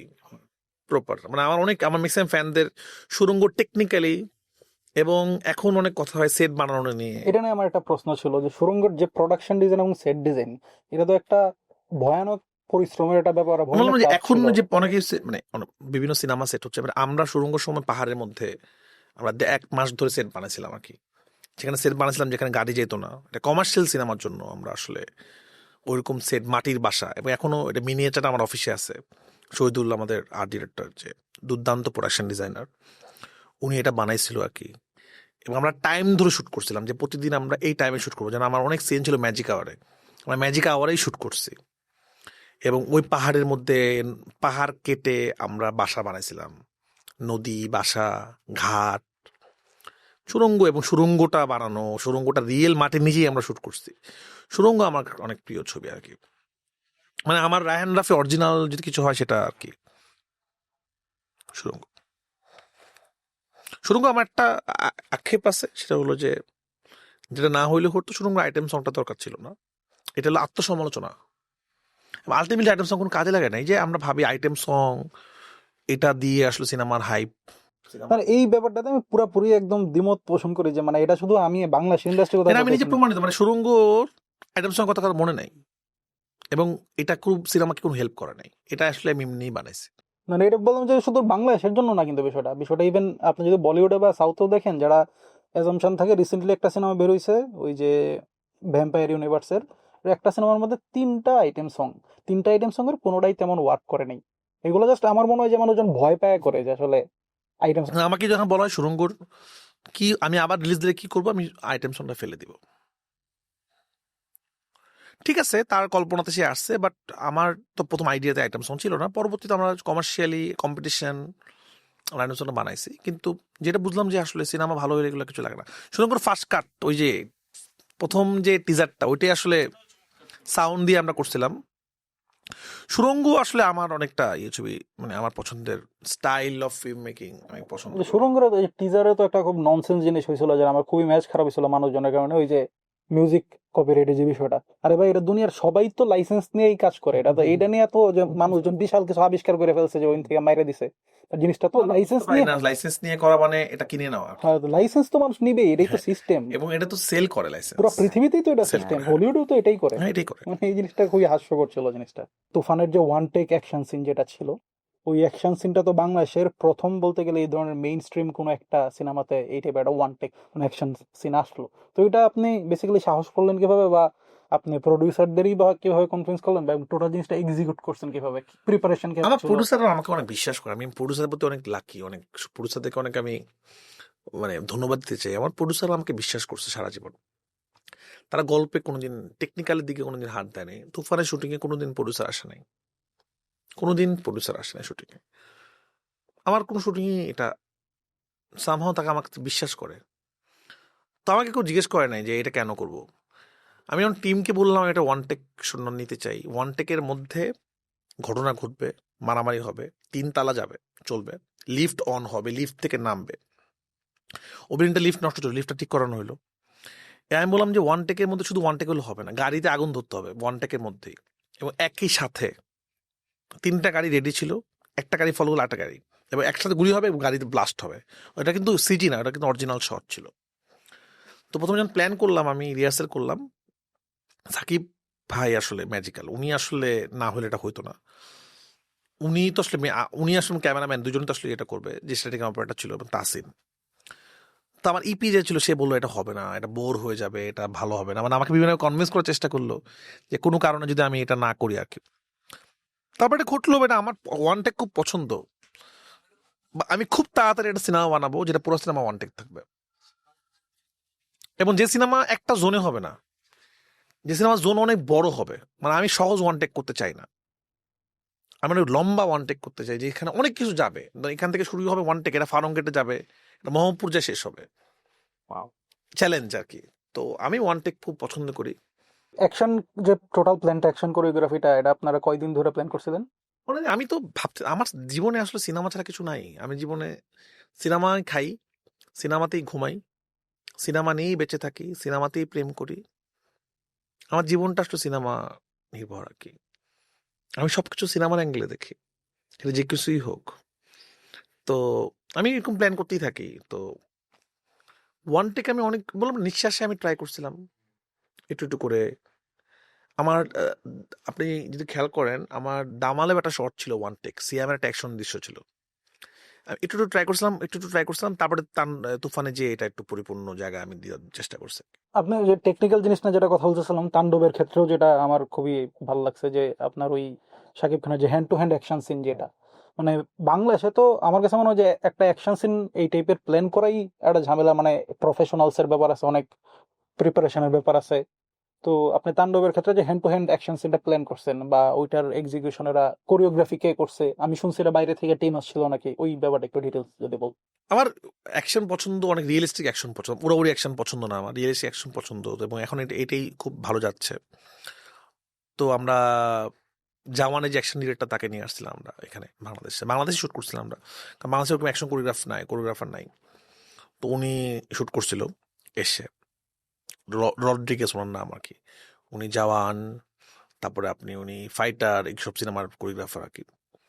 তো ওনাকে কনভিন্স করে আমরা ওনাকে নিয়ে আসলাম, দেন উনি তো ফাইটটা করলো, এবং আমার ওই ফাইটটা খুব পছন্দ ছিল তাণ্ডবের। যে তাণ্ডবে আমার ফাইট স্টাইলও কিন্তু ছিল একটু ওই style, grounded realistic. Grounded realistic fight, এবং শুরু এবং না, তাণ্ডব আমার খুব স্টাইলিস্ট ফিল্ম, তাণ্ডব আমার খুব পছন্দের সিনেমাও ওই আসলে। সিনটা নিয়ে আমার একটাই কমপ্লেন, যে এই সিনটা আমার থিয়েটারে যখন দেখতেছিলাম আমার এতই ভালো লাগতেছিল, মানে আর একটু লম্বা করলে আমার মনে হয় আর একটু আমার ভালো যেটা লাগতো। হয়েছে কি, বাংলাদেশের পরিস্থিতি খারাপ, কারণ তাণ্ডব আমার টাইম পাইনি অনেক বেশি। আমি সিনেমা লাস্ট যে সিনেমাগুলো বানাইছি, তুফান, তাণ্ডব, এটা শুধুমাত্র সিনেমা বানানোর জন্য বানাইনি, একটা রেসপন্সিবিলিটি আছে আমার আসলে। দেন আমি এবং সাকিব খান আমরা আগে আলাদা আলাদা আসতাম, আমার সুরঙ্গ সাকিব ভাইয়ের প্রিয়তমা, দুটাই হিট হইতো। যখন আমরা এক হয়ে গেলাম, কোনো কারণে যে সিনেমা রিলিজ না হয়, ওই ঈদে কিন্তু কোনো সিনেমা আসবে না। একটা সিনেমা কিন্তু শুধুমাত্র অডিয়েন্স না, এখানে কিন্তু ব্যবসা, অনেকগুলো মানুষের রিজিক। যখন সিনেমা হিট হয়, হল মালিকদের কিন্তু 6 মাসের সংসার টাকা উঠে যায়। এখানে হলের যে টিকিট বিক্রি করে, যে লোকটা পপকর্ন বিক্রি করে, যে লোকটা হলের সামনে ক্যান্টিন, সবার রিজিক জড়িত। তো তাণ্ডবটা কিন্তু একটা রেসপন্সিবিলিটি ছিল আমাদের, যে আমাদের রিলিজ করতো। আমাদের শুটিং শুরু হতে দেরি হয়ে যায় ভিসা টিসা জটিলতার কারণে। তো আমি একটু তাড়াহুড়া করেও বানাইছি আসলে তাণ্ডব। এবং তাণ্ডব বানানোর পর আমি তবা করছি আমি আর তাড়াহুড়া করে বানাবো। এখন আপনারা বলতে পারেন যে তাড়াহুড়া করে সিনেমা কেন বানান? Because of responsibility. এই যে এখন যে সিনেমা হলে মানে ইয়েটা দেখতে পাচ্ছেন আপনারা, আমি ব্যাক টু ব্যাক সিনেমা বানাইছি বলে এটা তৈরি হয়েছে। একমাত্র ডিরেক্টর যে কোনো বছর সিনেমা কিন্তু গ্যাপ দেয়নি আমি। পরাণ, এর পরের বছর সুড়ঙ্গ, এর পরের বছর তুফান, এর পরের বছর তাণ্ডব। 4টা বছর ধরে ননস্টপ আমি সিনেমা বানা গেছি এবং অডিয়েন্সকে আমি হলে নিয়ে গেছি। এখন যে অডিয়েন্সগুলো সিনেমা দেখে, তারা কিন্তু এই পরাণ হাওয়া থেকেই শুরু হয়েছে, মানে অভ্যাসটা শুরু করছে আমি। কোরবানিদ মানে রায়হান রাফির সিনেমা আর কি। এবং আপনি যদি খেয়াল করে দেখেন আমার কি একটু একটু উন্নত হয়েছে কিনা। আমি পরাণ থেকে একটু বেটার প্রোডাকশন ডিজাইন সুড়ঙ্গ থেকে একটু বেটার প্রোডাকশন ডিজাইন তুফান থেকে একটু প্রোডাকশন ডিজাইন সুন্দর। আমি ট্রাই করতেছি একটু একটু বেটার, এবং ইনশাল্লাহ প্রেশার কুকার এবং আন্ধার এর থেকে বেটার প্রোডাকশন ডিজাইন হবে, এর থেকে বেটার সিনেমা হবে। এবং আমি কেন তুফান বানাচ্ছি না, এটা তো এখন হিট, বানালেই হিট হবে। আমি ওই মানে গরম তেলে আমি আসলে ভাজতে চাই না আসলে। তো তুফান তো আমরা আরো বেটার বানাতে চাই, যেন অনেকদিন ধরে গল্পটা লিখতেছি আর কি। তো তারপরে তুফান 2 বানাবো আসলে। তা আমি শুধুমাত্র নিজের জন্য সিনেমা বানাই নাই, আমি ইন্ডাস্ট্রির কথা চিন্তা করছি। এই কারণে হয়তো সিনেমাটা একটা জায়গায় এখন যাচ্ছে। তো এই কারণে হয়তো আমার অনেক সিনেমা সুড়ঙ্গ সবার অনেক ভালো লাগছে, অনেক কিছু ভালো লাগে নাই। এখন মনে আছে ইন্ডিয়ার যারা রিভিউয়াররা সুড়ঙ্গ দেখে ওরা আমাকে ম্যাসিভ প্রশংসা করছে, তুফান তাদের ভালো লাগে নাই। কিন্তু আমার হলে আমি যখন তুফান দিছি, এখানে আমার সিনেমার ব্যবসা করছে, এখানে অনেকগুলো মানুষের রিজিকের ব্যবস্থা হয়েছে এবং আমি অনেক কিছু শিখতে পারছি তুফান থেকে। আমার তুফানের মধ্যে যে গান, সেই গান বাংলাদেশে এখন রেকর্ড 100 কোটি। এটাও একটা বড় ব্যাপার আর কি। তা আমি খুবই প্রাউড আর কি, আমি এই ধরনের সিনেমা বানাইছি আসলে।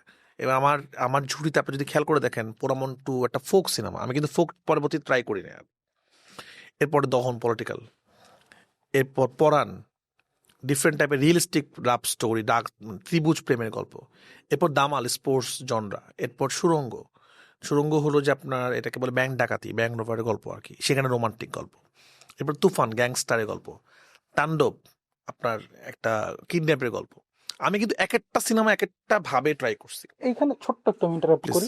আপনি যে ধরেন আপনাদের প্রায় কম বেশি সকল বাজেটই সিনেমা বানাইছে, একদম জিরো বাজেট, 5 লাখ 10 লাখ 1 কোটি 10 কোটি সব কিছুই বানাই ফেলছেন।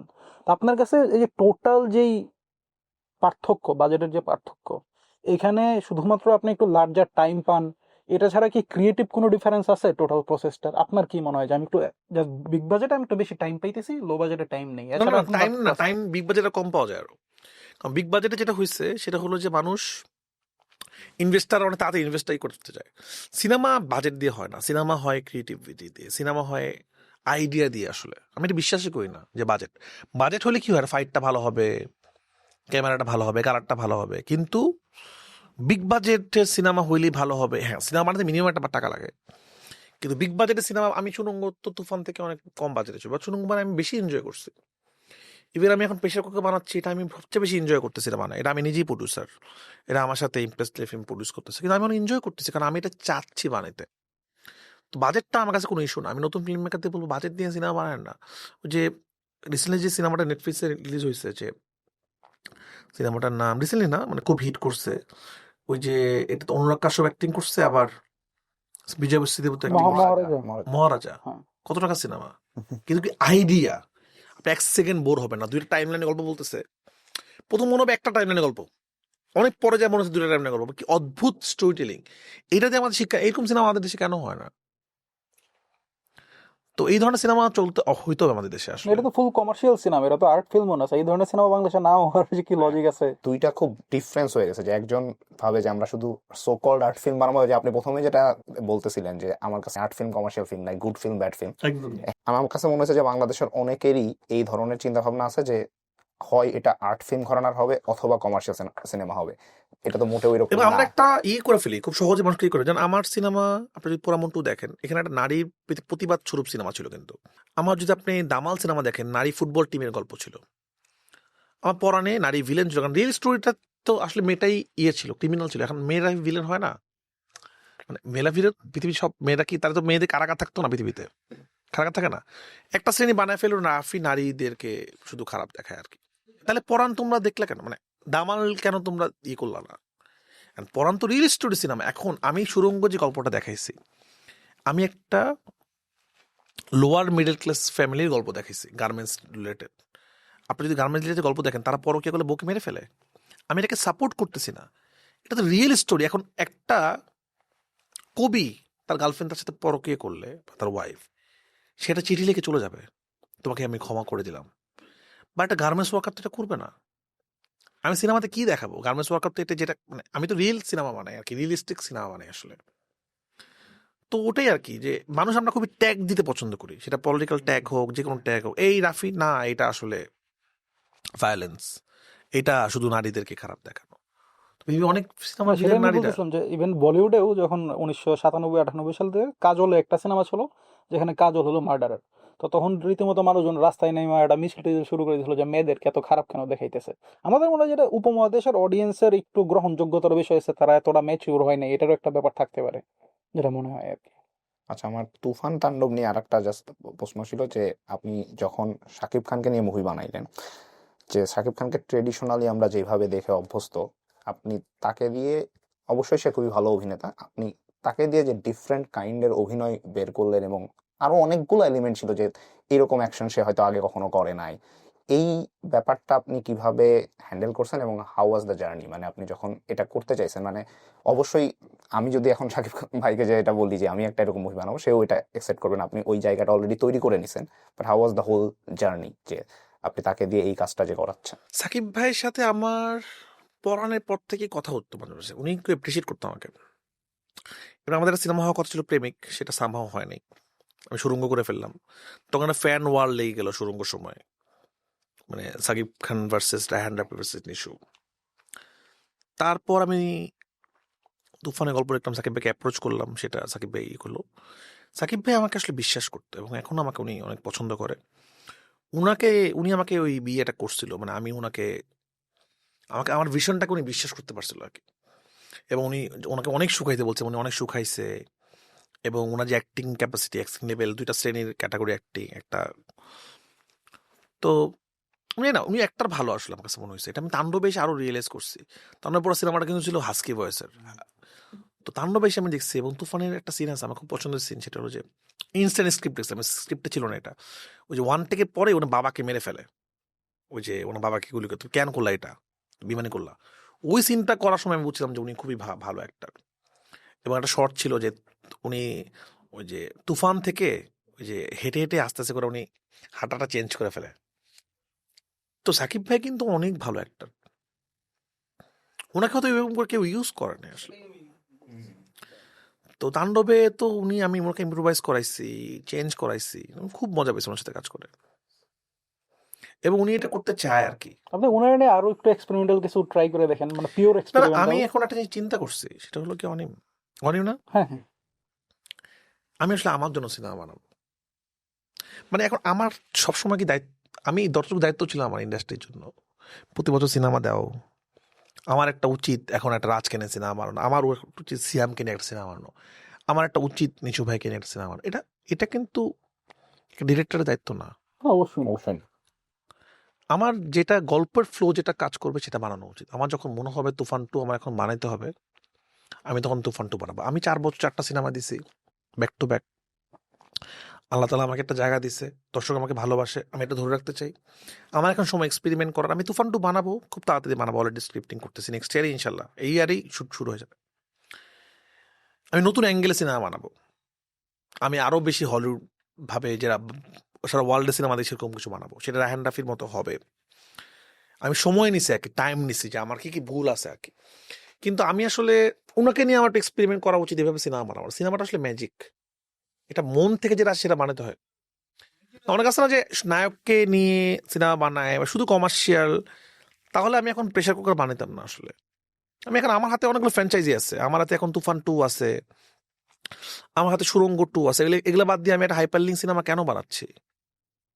মানে এত বড় রিস্ক আমি কেন নিচ্ছি? আমার তো রিস্ক ফ্রি। আমার হাতে এমন না যে আমার প্রডিউসার এগ্রি, মানে আমার নায়ক প্রডিউসাররা সুড়ঙ্গ 2, তুফান 2, তাণ্ডব 2, ইভেন তাণ্ডবের যে আনমা মনসুর ক্যারেক্টারটা অনেক হিট সিএমের। আমি এগুলো বাদ দিয়ে আমি একটা হাইপারলিঙ্ক সিনেমা বানাচ্ছি কারণ আমার মন চাচ্ছে হাইপারলিঙ্ক বানাতে। এটা আমাদের ইভেন প্রশ্নতেও ছিল যে আমরা আপনাকে বলতে চাইছিলাম যে আপনার কোনো একটা ইন্টারভিউ সম্ভবত আপনি অনেক আগে বলছিলেন যে একটা জায়গা তৈরি হওয়ার পর আমি আমার গল্প বলবো। উই আর ভেরি গ্ল্যাড যে আমরা অলরেডি ওই পজিশনে চলে আসছি। জানি না আমার জায়গা তৈরি হয়েছে কিনা জানি না, আমি না, জায়গা অবশ্যই তৈরি হয়েছে আমাদের। সেটা বলতে পারবো না, কিন্তু আমি বলতে পারবো যে আমার একটা অডিয়েন্স তৈরি হয়েছে।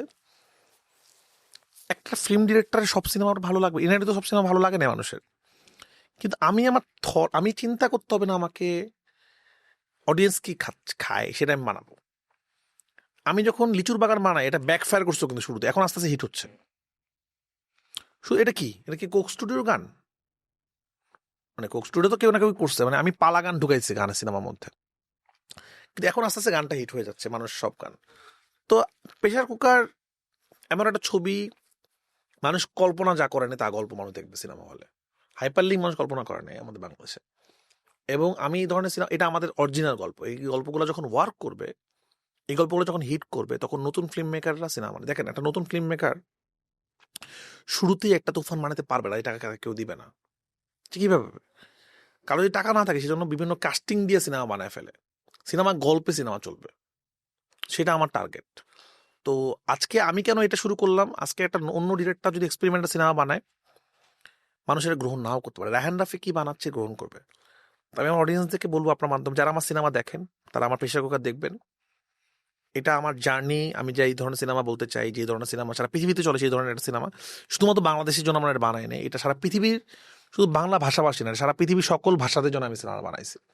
আমরা চেষ্টা করছি, এবং যেখানে কন্টেন্ট নির্ভর সিনেমা বানানোর চেষ্টা করছি, এবং এক সেকেন্ডের জন্য কেউ উঠতে পারবে না, আবার এটাকে কেউ বাংলা সিনেমা বলতে পারবে না। শুধু এটা বাংলা সিনেমা, কখনো ইংলিশ সিনেমা মনে হবে, এবং এটা বাংলাদেশের অরিজিনাল গল্প।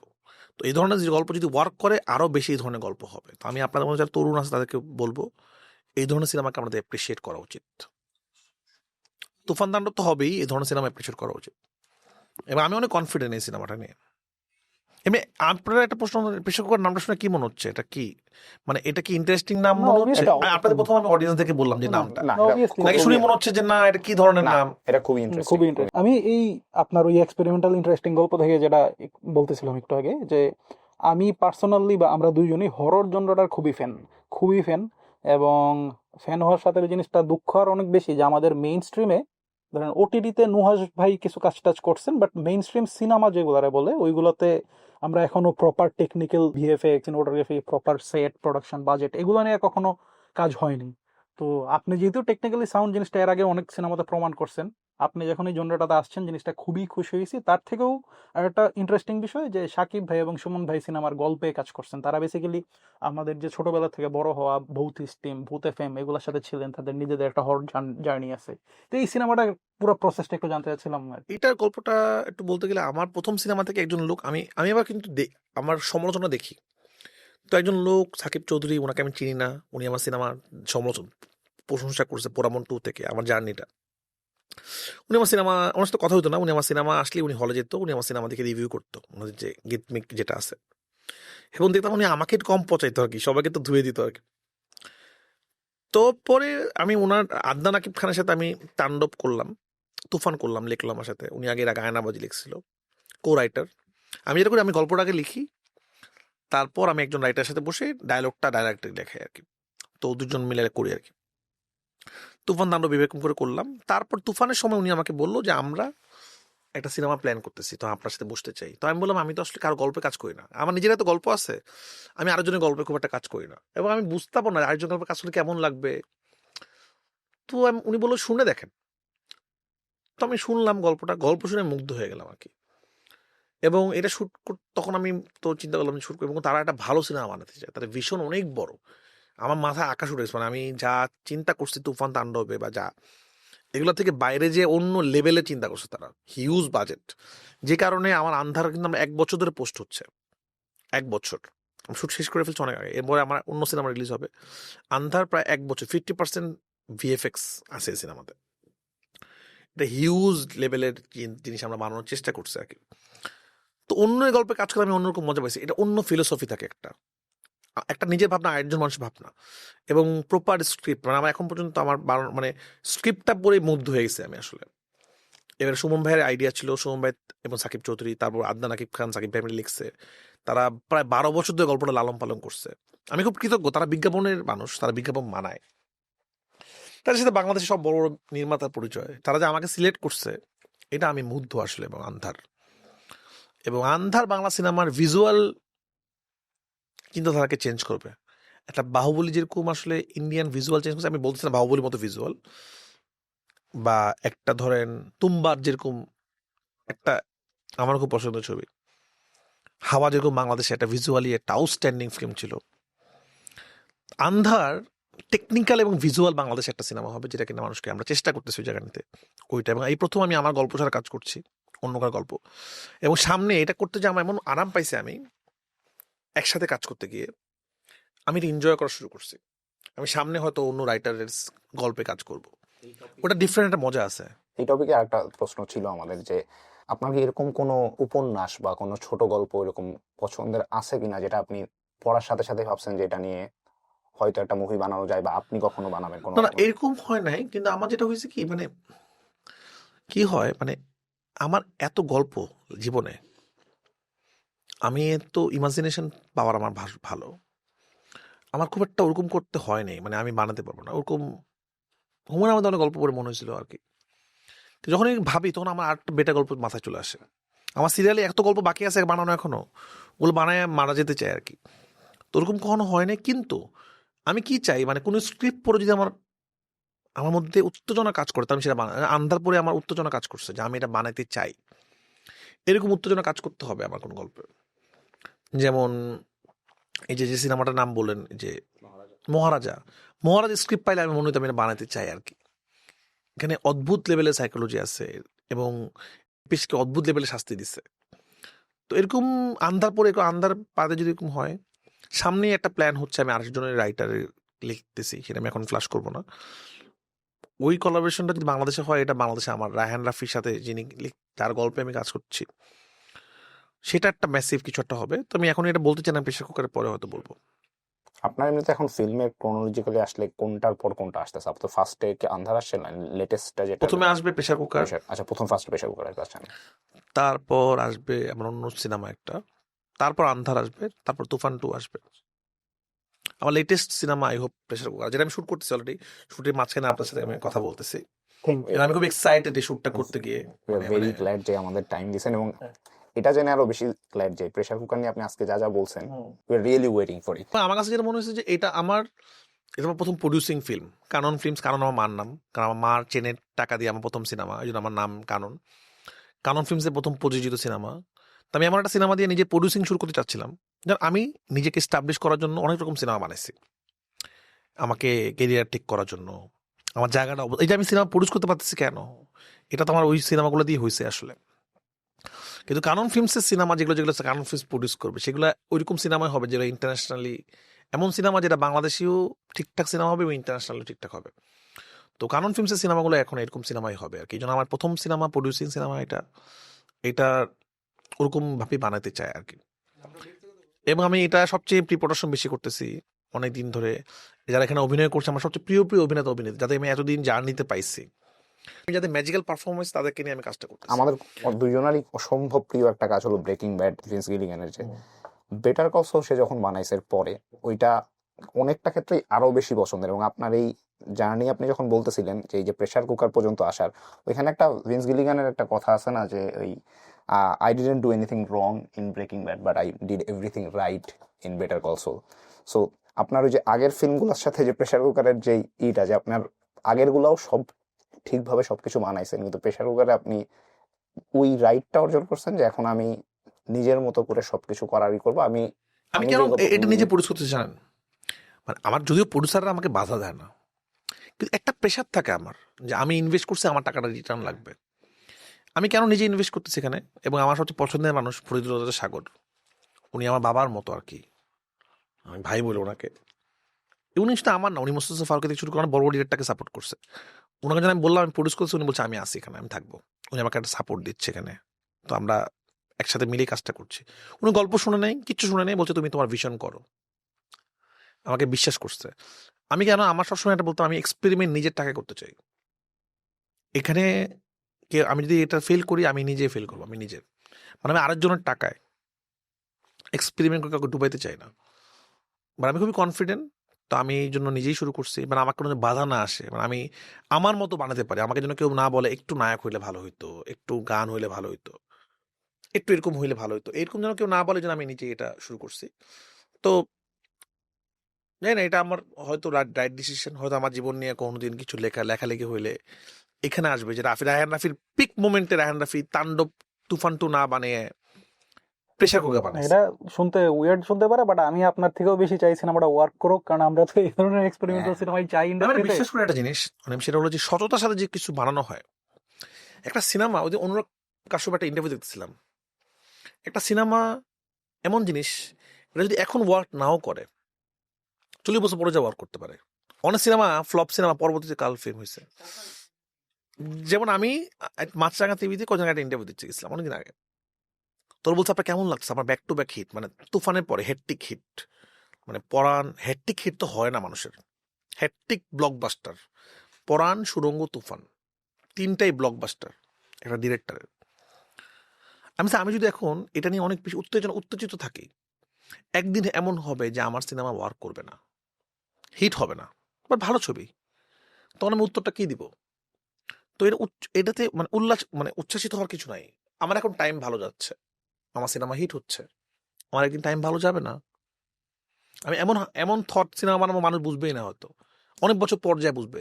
তো একটা ফিল্ম মেকার জীবন সবই থাকতে পারে, একটা ফিল্ম মেকার জীবন শুধু হিট সিনেমা ভালো লাগে। রায়হান রাফি হিট ডিরেক্টর, কিন্তু আমি ফিল্ম মেকার হতে চাই, ভালো ডিরেক্টর হতে চাই, হিট ডিরেক্টর হতে চাই না আসলে। আর আমার সিনেমা লেগে গেছে হিট, এটা কিন্তু প্ল্যান করে কোনোভাবে হিট হয় না কিন্তু। তাইলে আমার একটা ফরম্যাটের সিনেমা আমি বানাইতাম।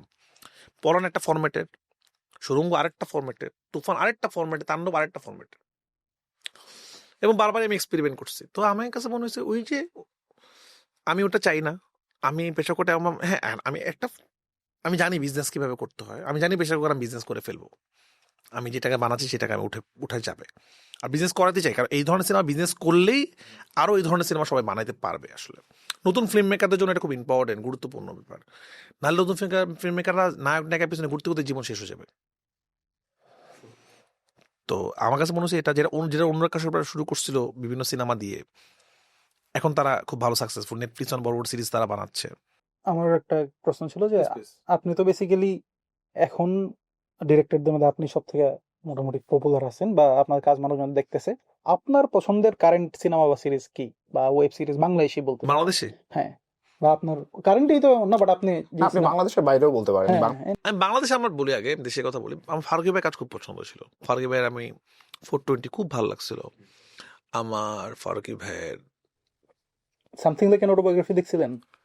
সামথিং লাইক দেখছি, আমার চমৎকার লাগছে খুব কাজটা। চমৎকার। ওনার ডুব আমার খুব পছন্দের ছবি।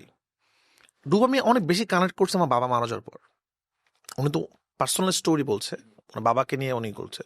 আমার বাবা মারা যাওয়ার পর আমি ডুব আরো বেশি কানেক্ট করছি আর কি, আরো বেশি ইমোশনাল জার্নিতে আমি পড়ছি আর কি। আমার ফারুকী ভাই সব থেকে পছন্দ ছবি টেলিভিশন। তো ফারুকী ভাইকে আমার খুব ভালো লাগতো, আমি ওয়েট করতাম উনি কি বানাইছে এবার, এটা আমার খুব ভালো লাগতো আর কি। এর থেকে আমার ফামির কাজ আমার খুব ভালো লাগতো, ওনার নাটক আমার খুব ভালো, আমাদের গল্প আমার খুব প্রিয় কাজ, ওনার সব কিছু ভালো লাগতো। আর ভালো লাগে কার কাজ? নুহাসের কাছে ভালো লাগে আমার, নুহাসের সব ভালো লাগছে আমার। এর আগে ফিকশনও ভালো লাগছে। এই তো আব্দুল মোহাম্মদ সাদের কাজ আমার খুব পছন্দ। সাদ ভাই জোস, অনেক জোস। সাদ ভাইয়ের স্টোরি টেলিং, সাদ ভাইয়ের মেকিং আমার খুব পছন্দ। আমি তো বোর হই না, রেনামানের নোট দেখে আমি তো উড়ে গেছিলাম আসলে। লাইফ ফ্রম ঢাকাটাও তো চমৎকার ছিল। আব্দুল মোহাম্মদ সাদের মতো ডিরেক্টর বাংলাদেশে আরো আসা উচিত আর কি, এবং উনি আমাদের বাংলাদেশের একটা সম্পদ। ওনাকে নিয়ে আমাদের বেশি আলোচনা করা উচিত। অবশ্যই। ইন্টারন্যাশনালি ইন্টারন্যাশনালি অনেক ডিরেক্টর, ইনারিতো পছন্দ, জেমস ক্যামেরনকে পছন্দ, যে একটা সহজ জিনিসকে উনি কিভাবে দেখায় আর কি। তারপরে আপনার ওপেনহাইমার যে বানাইছে, ওনার নাম জানি কি ডিরেক্টর, ক্রিস্টোফার নোলানের কাজ তো পছন্দ। মানে এক একটা সিনেমা এক একটা ফিলোসফি। উনি এখন আসে দেখেন ওপেনহাইমার বানাইছে, অনেক কাছে বোর লাগবে কিন্তু মানুষ দেখছে বসে বসে।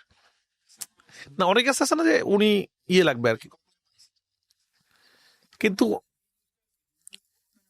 দেখেন সন্দীপ রেড্ডি ভাঙ্গার কাজ আমার ভালো লাগে। কেন ভালো লাগে? ওর একটা অরিজিনাল ভয়েস আছে। দেখেন সে কি বলছে, আপনার সিনেমা তাকে জোর করে দেখেন, আপনি দেখেন না, কিন্তু সে তার মতোই বানায়, সে তার মতোই বানায়। আমরা কেন দেখতেছি আসলে, সে একটা অ্যানিমেল বানাইছে, পরে ইন্ডাস্ট্রি তাকে ফলো করতেছে। কারণ আপনার কাছে অ্যানিমেল ভালো নাই লাগতে পারে, আপনি দেখেন না, কিন্তু সে তার। আমার বানসালি কাজ ভালো লাগে, অনুরাগ কাশ্যপ আমার খুব পছন্দের নির্মাতা। আমার সব থেকে প্রিয় ডিরেক্টর যদি বলা হয় ইন্ডিয়ার মধ্যে, আমি এদের নাম বললাম দেখছি, আমার সুজিত সরকার সব থেকে প্রিয় ডিরেক্টর, চমৎকার। সব থেকে পছন্দের ডিরেক্টর ইন্ডিয়ার মধ্যে। আমার সব থেকে পছন্দের ডিরেক্টরের সেকেন্ডে যদি বলতে হয় ইন্ডিয়াতে, আমার ইমতিয়াজ আলীর কাজ খুব পছন্দ। তামাশা আমার অনেক পছন্দের ছবি। আমার বাদলাপুর অনেক পছন্দ। আমার সুজিত সরকারের কাজ আমার এত প্রিয়, কারণ ওনার সাথে আমার অনেক ম্যাথ, আমার অনেক কিছু মিলে এরকম। উনি অনেক এক্সপেরিমেন্টাল সিনেমা ওনার বানায়, কোনো উনি একটা ফরম্যাটই নাই, এটাই খুবই ভালো লাগে আমার কাছে। এবং উনি অ্যাক্টিংটাকে সবচেয়ে প্রায়োরিটি দেয়, এবং আমিও কিন্তু আমার সাথে যা কাজ করছে আমি অ্যাক্টিংটাকে সবচেয়ে বেশি প্রায়োরিটি দিই, এরপরে ভিজুয়াল। ওনার কাজ আমার, ওনার আমি মাদ্রাস ক্যাফে থেকে উড়ে গেছিলাম। মাদ্রাস ক্যাফে আমার অসম্ভব পছন্দের একটা সিনেমা। ওনার মাদ্রাস ক্যাফে, ওনার পিকু, কি অদ্ভুত সিনেমা। দুইটা পুরা 2 মেরুর 2টা সিনেমা, কিন্তু কি হ্যাঁ, সুন্দর করে বল। এবং একটা ওনার সিনেমা ছিল না যুদ্ধ ইয়ে নিয়ে, লাস্ট যেটা বানালো, লাস্টের টার্গেটটা ওই যে সাদ্দার উদাম, বিউটিফুল সিনেমা আর কি। এবং উনি কিন্তু বাঙালি, সুজিত হ্যাঁ সরকার। হ্যাঁ, আমি ওনার যত হ্যাঁ পডকাস্ট আছে হ্যাঁ। সব দেখে ফেলছি, আমি খুবই ফ্যান ওনার। আর একটা প্রশ্ন যেটা ছিল যে আমাদের পার্সোনালি যেটা হয় যে ধরেন আমরা যখন কোনো একটা মুভি ভাবতেছি বা কাহিনী ভাবতেছি, এমনিতে ওইটা ছাড়া বা পড়ার সময়ও, যে বেশ কিছু অ্যাক্টর অ্যাক্ট্রেস আছেন যারা এখন আর নাই, মারা গেছেন, যে এই একটা আফসোস থেকে যায় যে আচ্ছা আমি যখন মুভি বানাবো তখন এর সাথে কাজ করা হলো না। যেমন আমি বলতে পারি আমার যেমন one of the most favourite actors in Bangladesh is Humayun Faridi. তারপর আহমেদ রুবেল যেরকম খুবই পছন্দের ছিল। আপনার কি এরকম কোনো আগের অ্যাক্টর যাদের সাথে আমার কাজ করা হয় না, নট নেসেসারিলি মারা গেছেন হতে হবে, যে এখন আর অভিনয় করতেছে না বা বাইরে চলে গেছে? না, আমার সালমান শাহকে পাইলে আমাকে ভালো হতো। যেহেতু আমি কমার্শিয়াল সিনেমা বানাই, সালমান শাহ থাকলে আমি তার সাথে সিনেমা হইতো আমার। আমি হুমায়ুন ফরিদিকে মিস পাই নাই, হুমায়ুন ফরিদি থাকলে খুব ভালো হতো আমার জীবনে। এই তো এদেরকে নিয়ে আফসোস আছে আর কি। আমি বিপাশা হায়াতের সাথে কাজ করতে পারি না, আমি চাই এখন কাজ করতে। আফসানা মিমির সাথে কাজ করছি আমি আন্ধারে, আমার ভালো লাগছে। আমাদের বাংলাদেশে অনেক ট্যালেন্টেড অভিনেতা অভিনেত্রী আছে। আমার বাংলাদেশের আমাদের একজন চন্দ্র চৌধুরী, আমাদের একজন মোশাররফ করিম, একজন নিশু, এবং একজন সাকিব খান, আরো অনেক যারা এখনকার সিয়াম বা রাজ, অনেক ভালো অভিনেতা। এবং মেয়েদের মধ্যে আমাদের তুষি, আমাদের জয়া আহসান, তমা মির্জা, এবং আরো যারা যারা আছে, তাসনিয়া ফারিন, সাবিলা নূর, অনেক বিউটিফুল বিউটিফুল পারফর্মার আছে আমাদের বাংলাদেশে। পূজা, আমাদের পারফর্মার আছে বাংলাদেশে, এবং রিসেন্ট টাইমে যারা কাজ করতেছে খুব ভালো। আমরা আসলে ইউজ করতে পারি না তাদেরকে। আমাদের বাংলাদেশে আমাদের সিনেমাটোগ্রাফাররা অনেক ভালো, আমাদের ডিওপি অনেক ভালো ভালো, আমাদের খসরু ভাই, তার চোখে ক্যামেরা ম্যাজিক আছে। আমি রিসেন্টলি জোহারের সাথে কাজ করতেছি, অদ্ভুত ভালো ভিজুয়াল এবং অদ্ভুত ভালো, ওর ফ্রেমের মধ্যে এক একটা গল্প থাকে। সুমন সরকার সুরঙ্গ যে কাজ করছে, তাহসিন তুফান করছে, তাহসিন ইন্ডিয়াতে কাঁপায় ফেলছে, যে যে Bangla cinema visual international level, মানে পুরো হিন্দি সিনেমার মতো ভিজুয়াল লাগছে। কিন্তু এরকম অনেক ভালো ডিওপি আছে। বাংলাদেশের টেকনিক্যাল টিম অনেক ভালো, সব দিক দিয়ে আমার কাছে মনে হয় যে এদের কাজে লাগাইতে পারলে অভিনেতা থেকে শুরু করে সব দিকে। সব আমাদের বাংলাদেশের অনেক টেকনিক্যাল টিম ভালো, আমাদের প্রোডাকশন ডিজাইনার ভালো, আমাদের শহীদুল ভাই, শিহাব ভাই, আমি রিসেন্টলি কাজ রাজিনের সাথে খুব ভালো, তারেক। আমাদের টেকনিক্যাল দিক থেকে আমরা অনেক ভালো জায়গায় চলে গেছি। আমার যেটা মোটামুটি শেষের দিকে একটা প্রশ্ন, যে বেসিক্যালি আপনি তো এখন ইন্ডাস্ট্রিতে কাজ করতেছেন এবং খুব শর্ট ফিল্ম থেকেই আসছেন, তো অসংখ্য মানুষ এখনো তো ট্রাই করতেছে ইন্ডাস্ট্রিতে ব্রেকআউট করার জন্য বা ফিল্ম বানানোর জন্য, মূলত একটা ভালো ফিল্ম বানানোর জন্য, ইনক্লুডিং আস। ইনক্লুডিং আস। সো এই যে অ্যাসপায়ারিং ফিল্ম মেকার যারা আছে, তাদের আপনি অ্যাকচুয়ালি কি সাজেস্ট করবেন? তারা কি করতে পারে? শর্ট ফিল্ম বানাইতে পারে, ফিচার বানাইতে পারে, বা তাদের অ্যাকচুয়ালি কি প্রথম দিকের যে ভুলগুলা করে, এই ভুলগুলা যদি না করে, এক্সাক্ট কি করা উচিত তাদের, অ্যাসপায়ারিং ফিল্ম মেকার যারা? শর্ট ফিল্ম বানানো উচিত, কোনো দিক চিন্তা না, শর্ট ফিল্ম বানানো উচিত। ট্যালেন্টের দাম সবসময় আছে। যে ট্যালেন্ট সে বের হবে, এটা আমি বিশ্বাস করি। তার শর্ট ফিল্ম বানানো উচিত, ছেড়ে দেওয়া উচিত, মানুষ দেখুক, ওপেন করে দেওয়া উচিত। আমরা এখন ট্যালেন্ট খুঁজি, সেই ট্যালেন্টের হলে তাকে মানুষ টেনে নেবে, তাকে টেনে নেবে। ট্যালেন্টকে এরকম কেউ যদি ভাবে আমি ট্যালেন্ট, কেউ আমারটা বুঝতেছে না, ভুল কথা। ট্যালেন্ট যে হবে তাকে সে বের হয়ে যাবে। শর্ট ফিল্ম বানানো ফেলা উচিত, ভুল করবে শেখা উচিত, কিন্তু ওপেন রিলিজ করে দেওয়া উচিত শর্ট ফিল্ম বানায়। আমি এইভাবে উঠছি আগে। আমি শর্ট ফিল্ম না বানালে আমি রাফি হইতে পারতাম না আজকে। এবার আমার কিন্তু কোনো পরিচিত ছিল না, মিডিয়াতে কোনো পরিচিত ছিল না, কেউ আমাকে হেল্প করে নাই। আমার যে পরিচিত ছিল তো মারা গেল অ্যাক্সিডেন্টে, তারেক মাসুদ। তো আমার কোনো পরিচিত ছিল না, কেউ একটা ফোন করে নাই আমাকে। আমার এক একটা কাজ আমাকে এখানে নিয়ে আসছে। এই যে আমি কোনো কাজকে অস্বীকার করি না। আমার লাইফে যেরকম একটা আজব বাক্স দরকার ছিল, রতনের গল্প দরকার ছিল, একটা মিথ্যা শিখলে দরকার ছিল, একটা পোড়ামন 2 দরকার ছিল, একটা পরাণ দরকার ছিল, সুরঙ্গ দরকার ছিল, তুফান তাণ্ডব, প্রতিটা জিনিস আমার লাইফে আমি কোনো কিছু রিগ্রেট করি না। প্রতিটা কাজ আমাকে একটু একটু করে বড় করছে আসলে। তো আমার আমার নিজেকে দিয়ে আমি বলতে পারি যে কোনো কাউকে লাগবে না, আপনার নিজের কাজ। এই তো থ্যাংক ইউ। থ্যাংক ইউ ভাইয়া, অনেক আমার অনেক কথা বলে ভালো লাগলো। হ্যাঁ।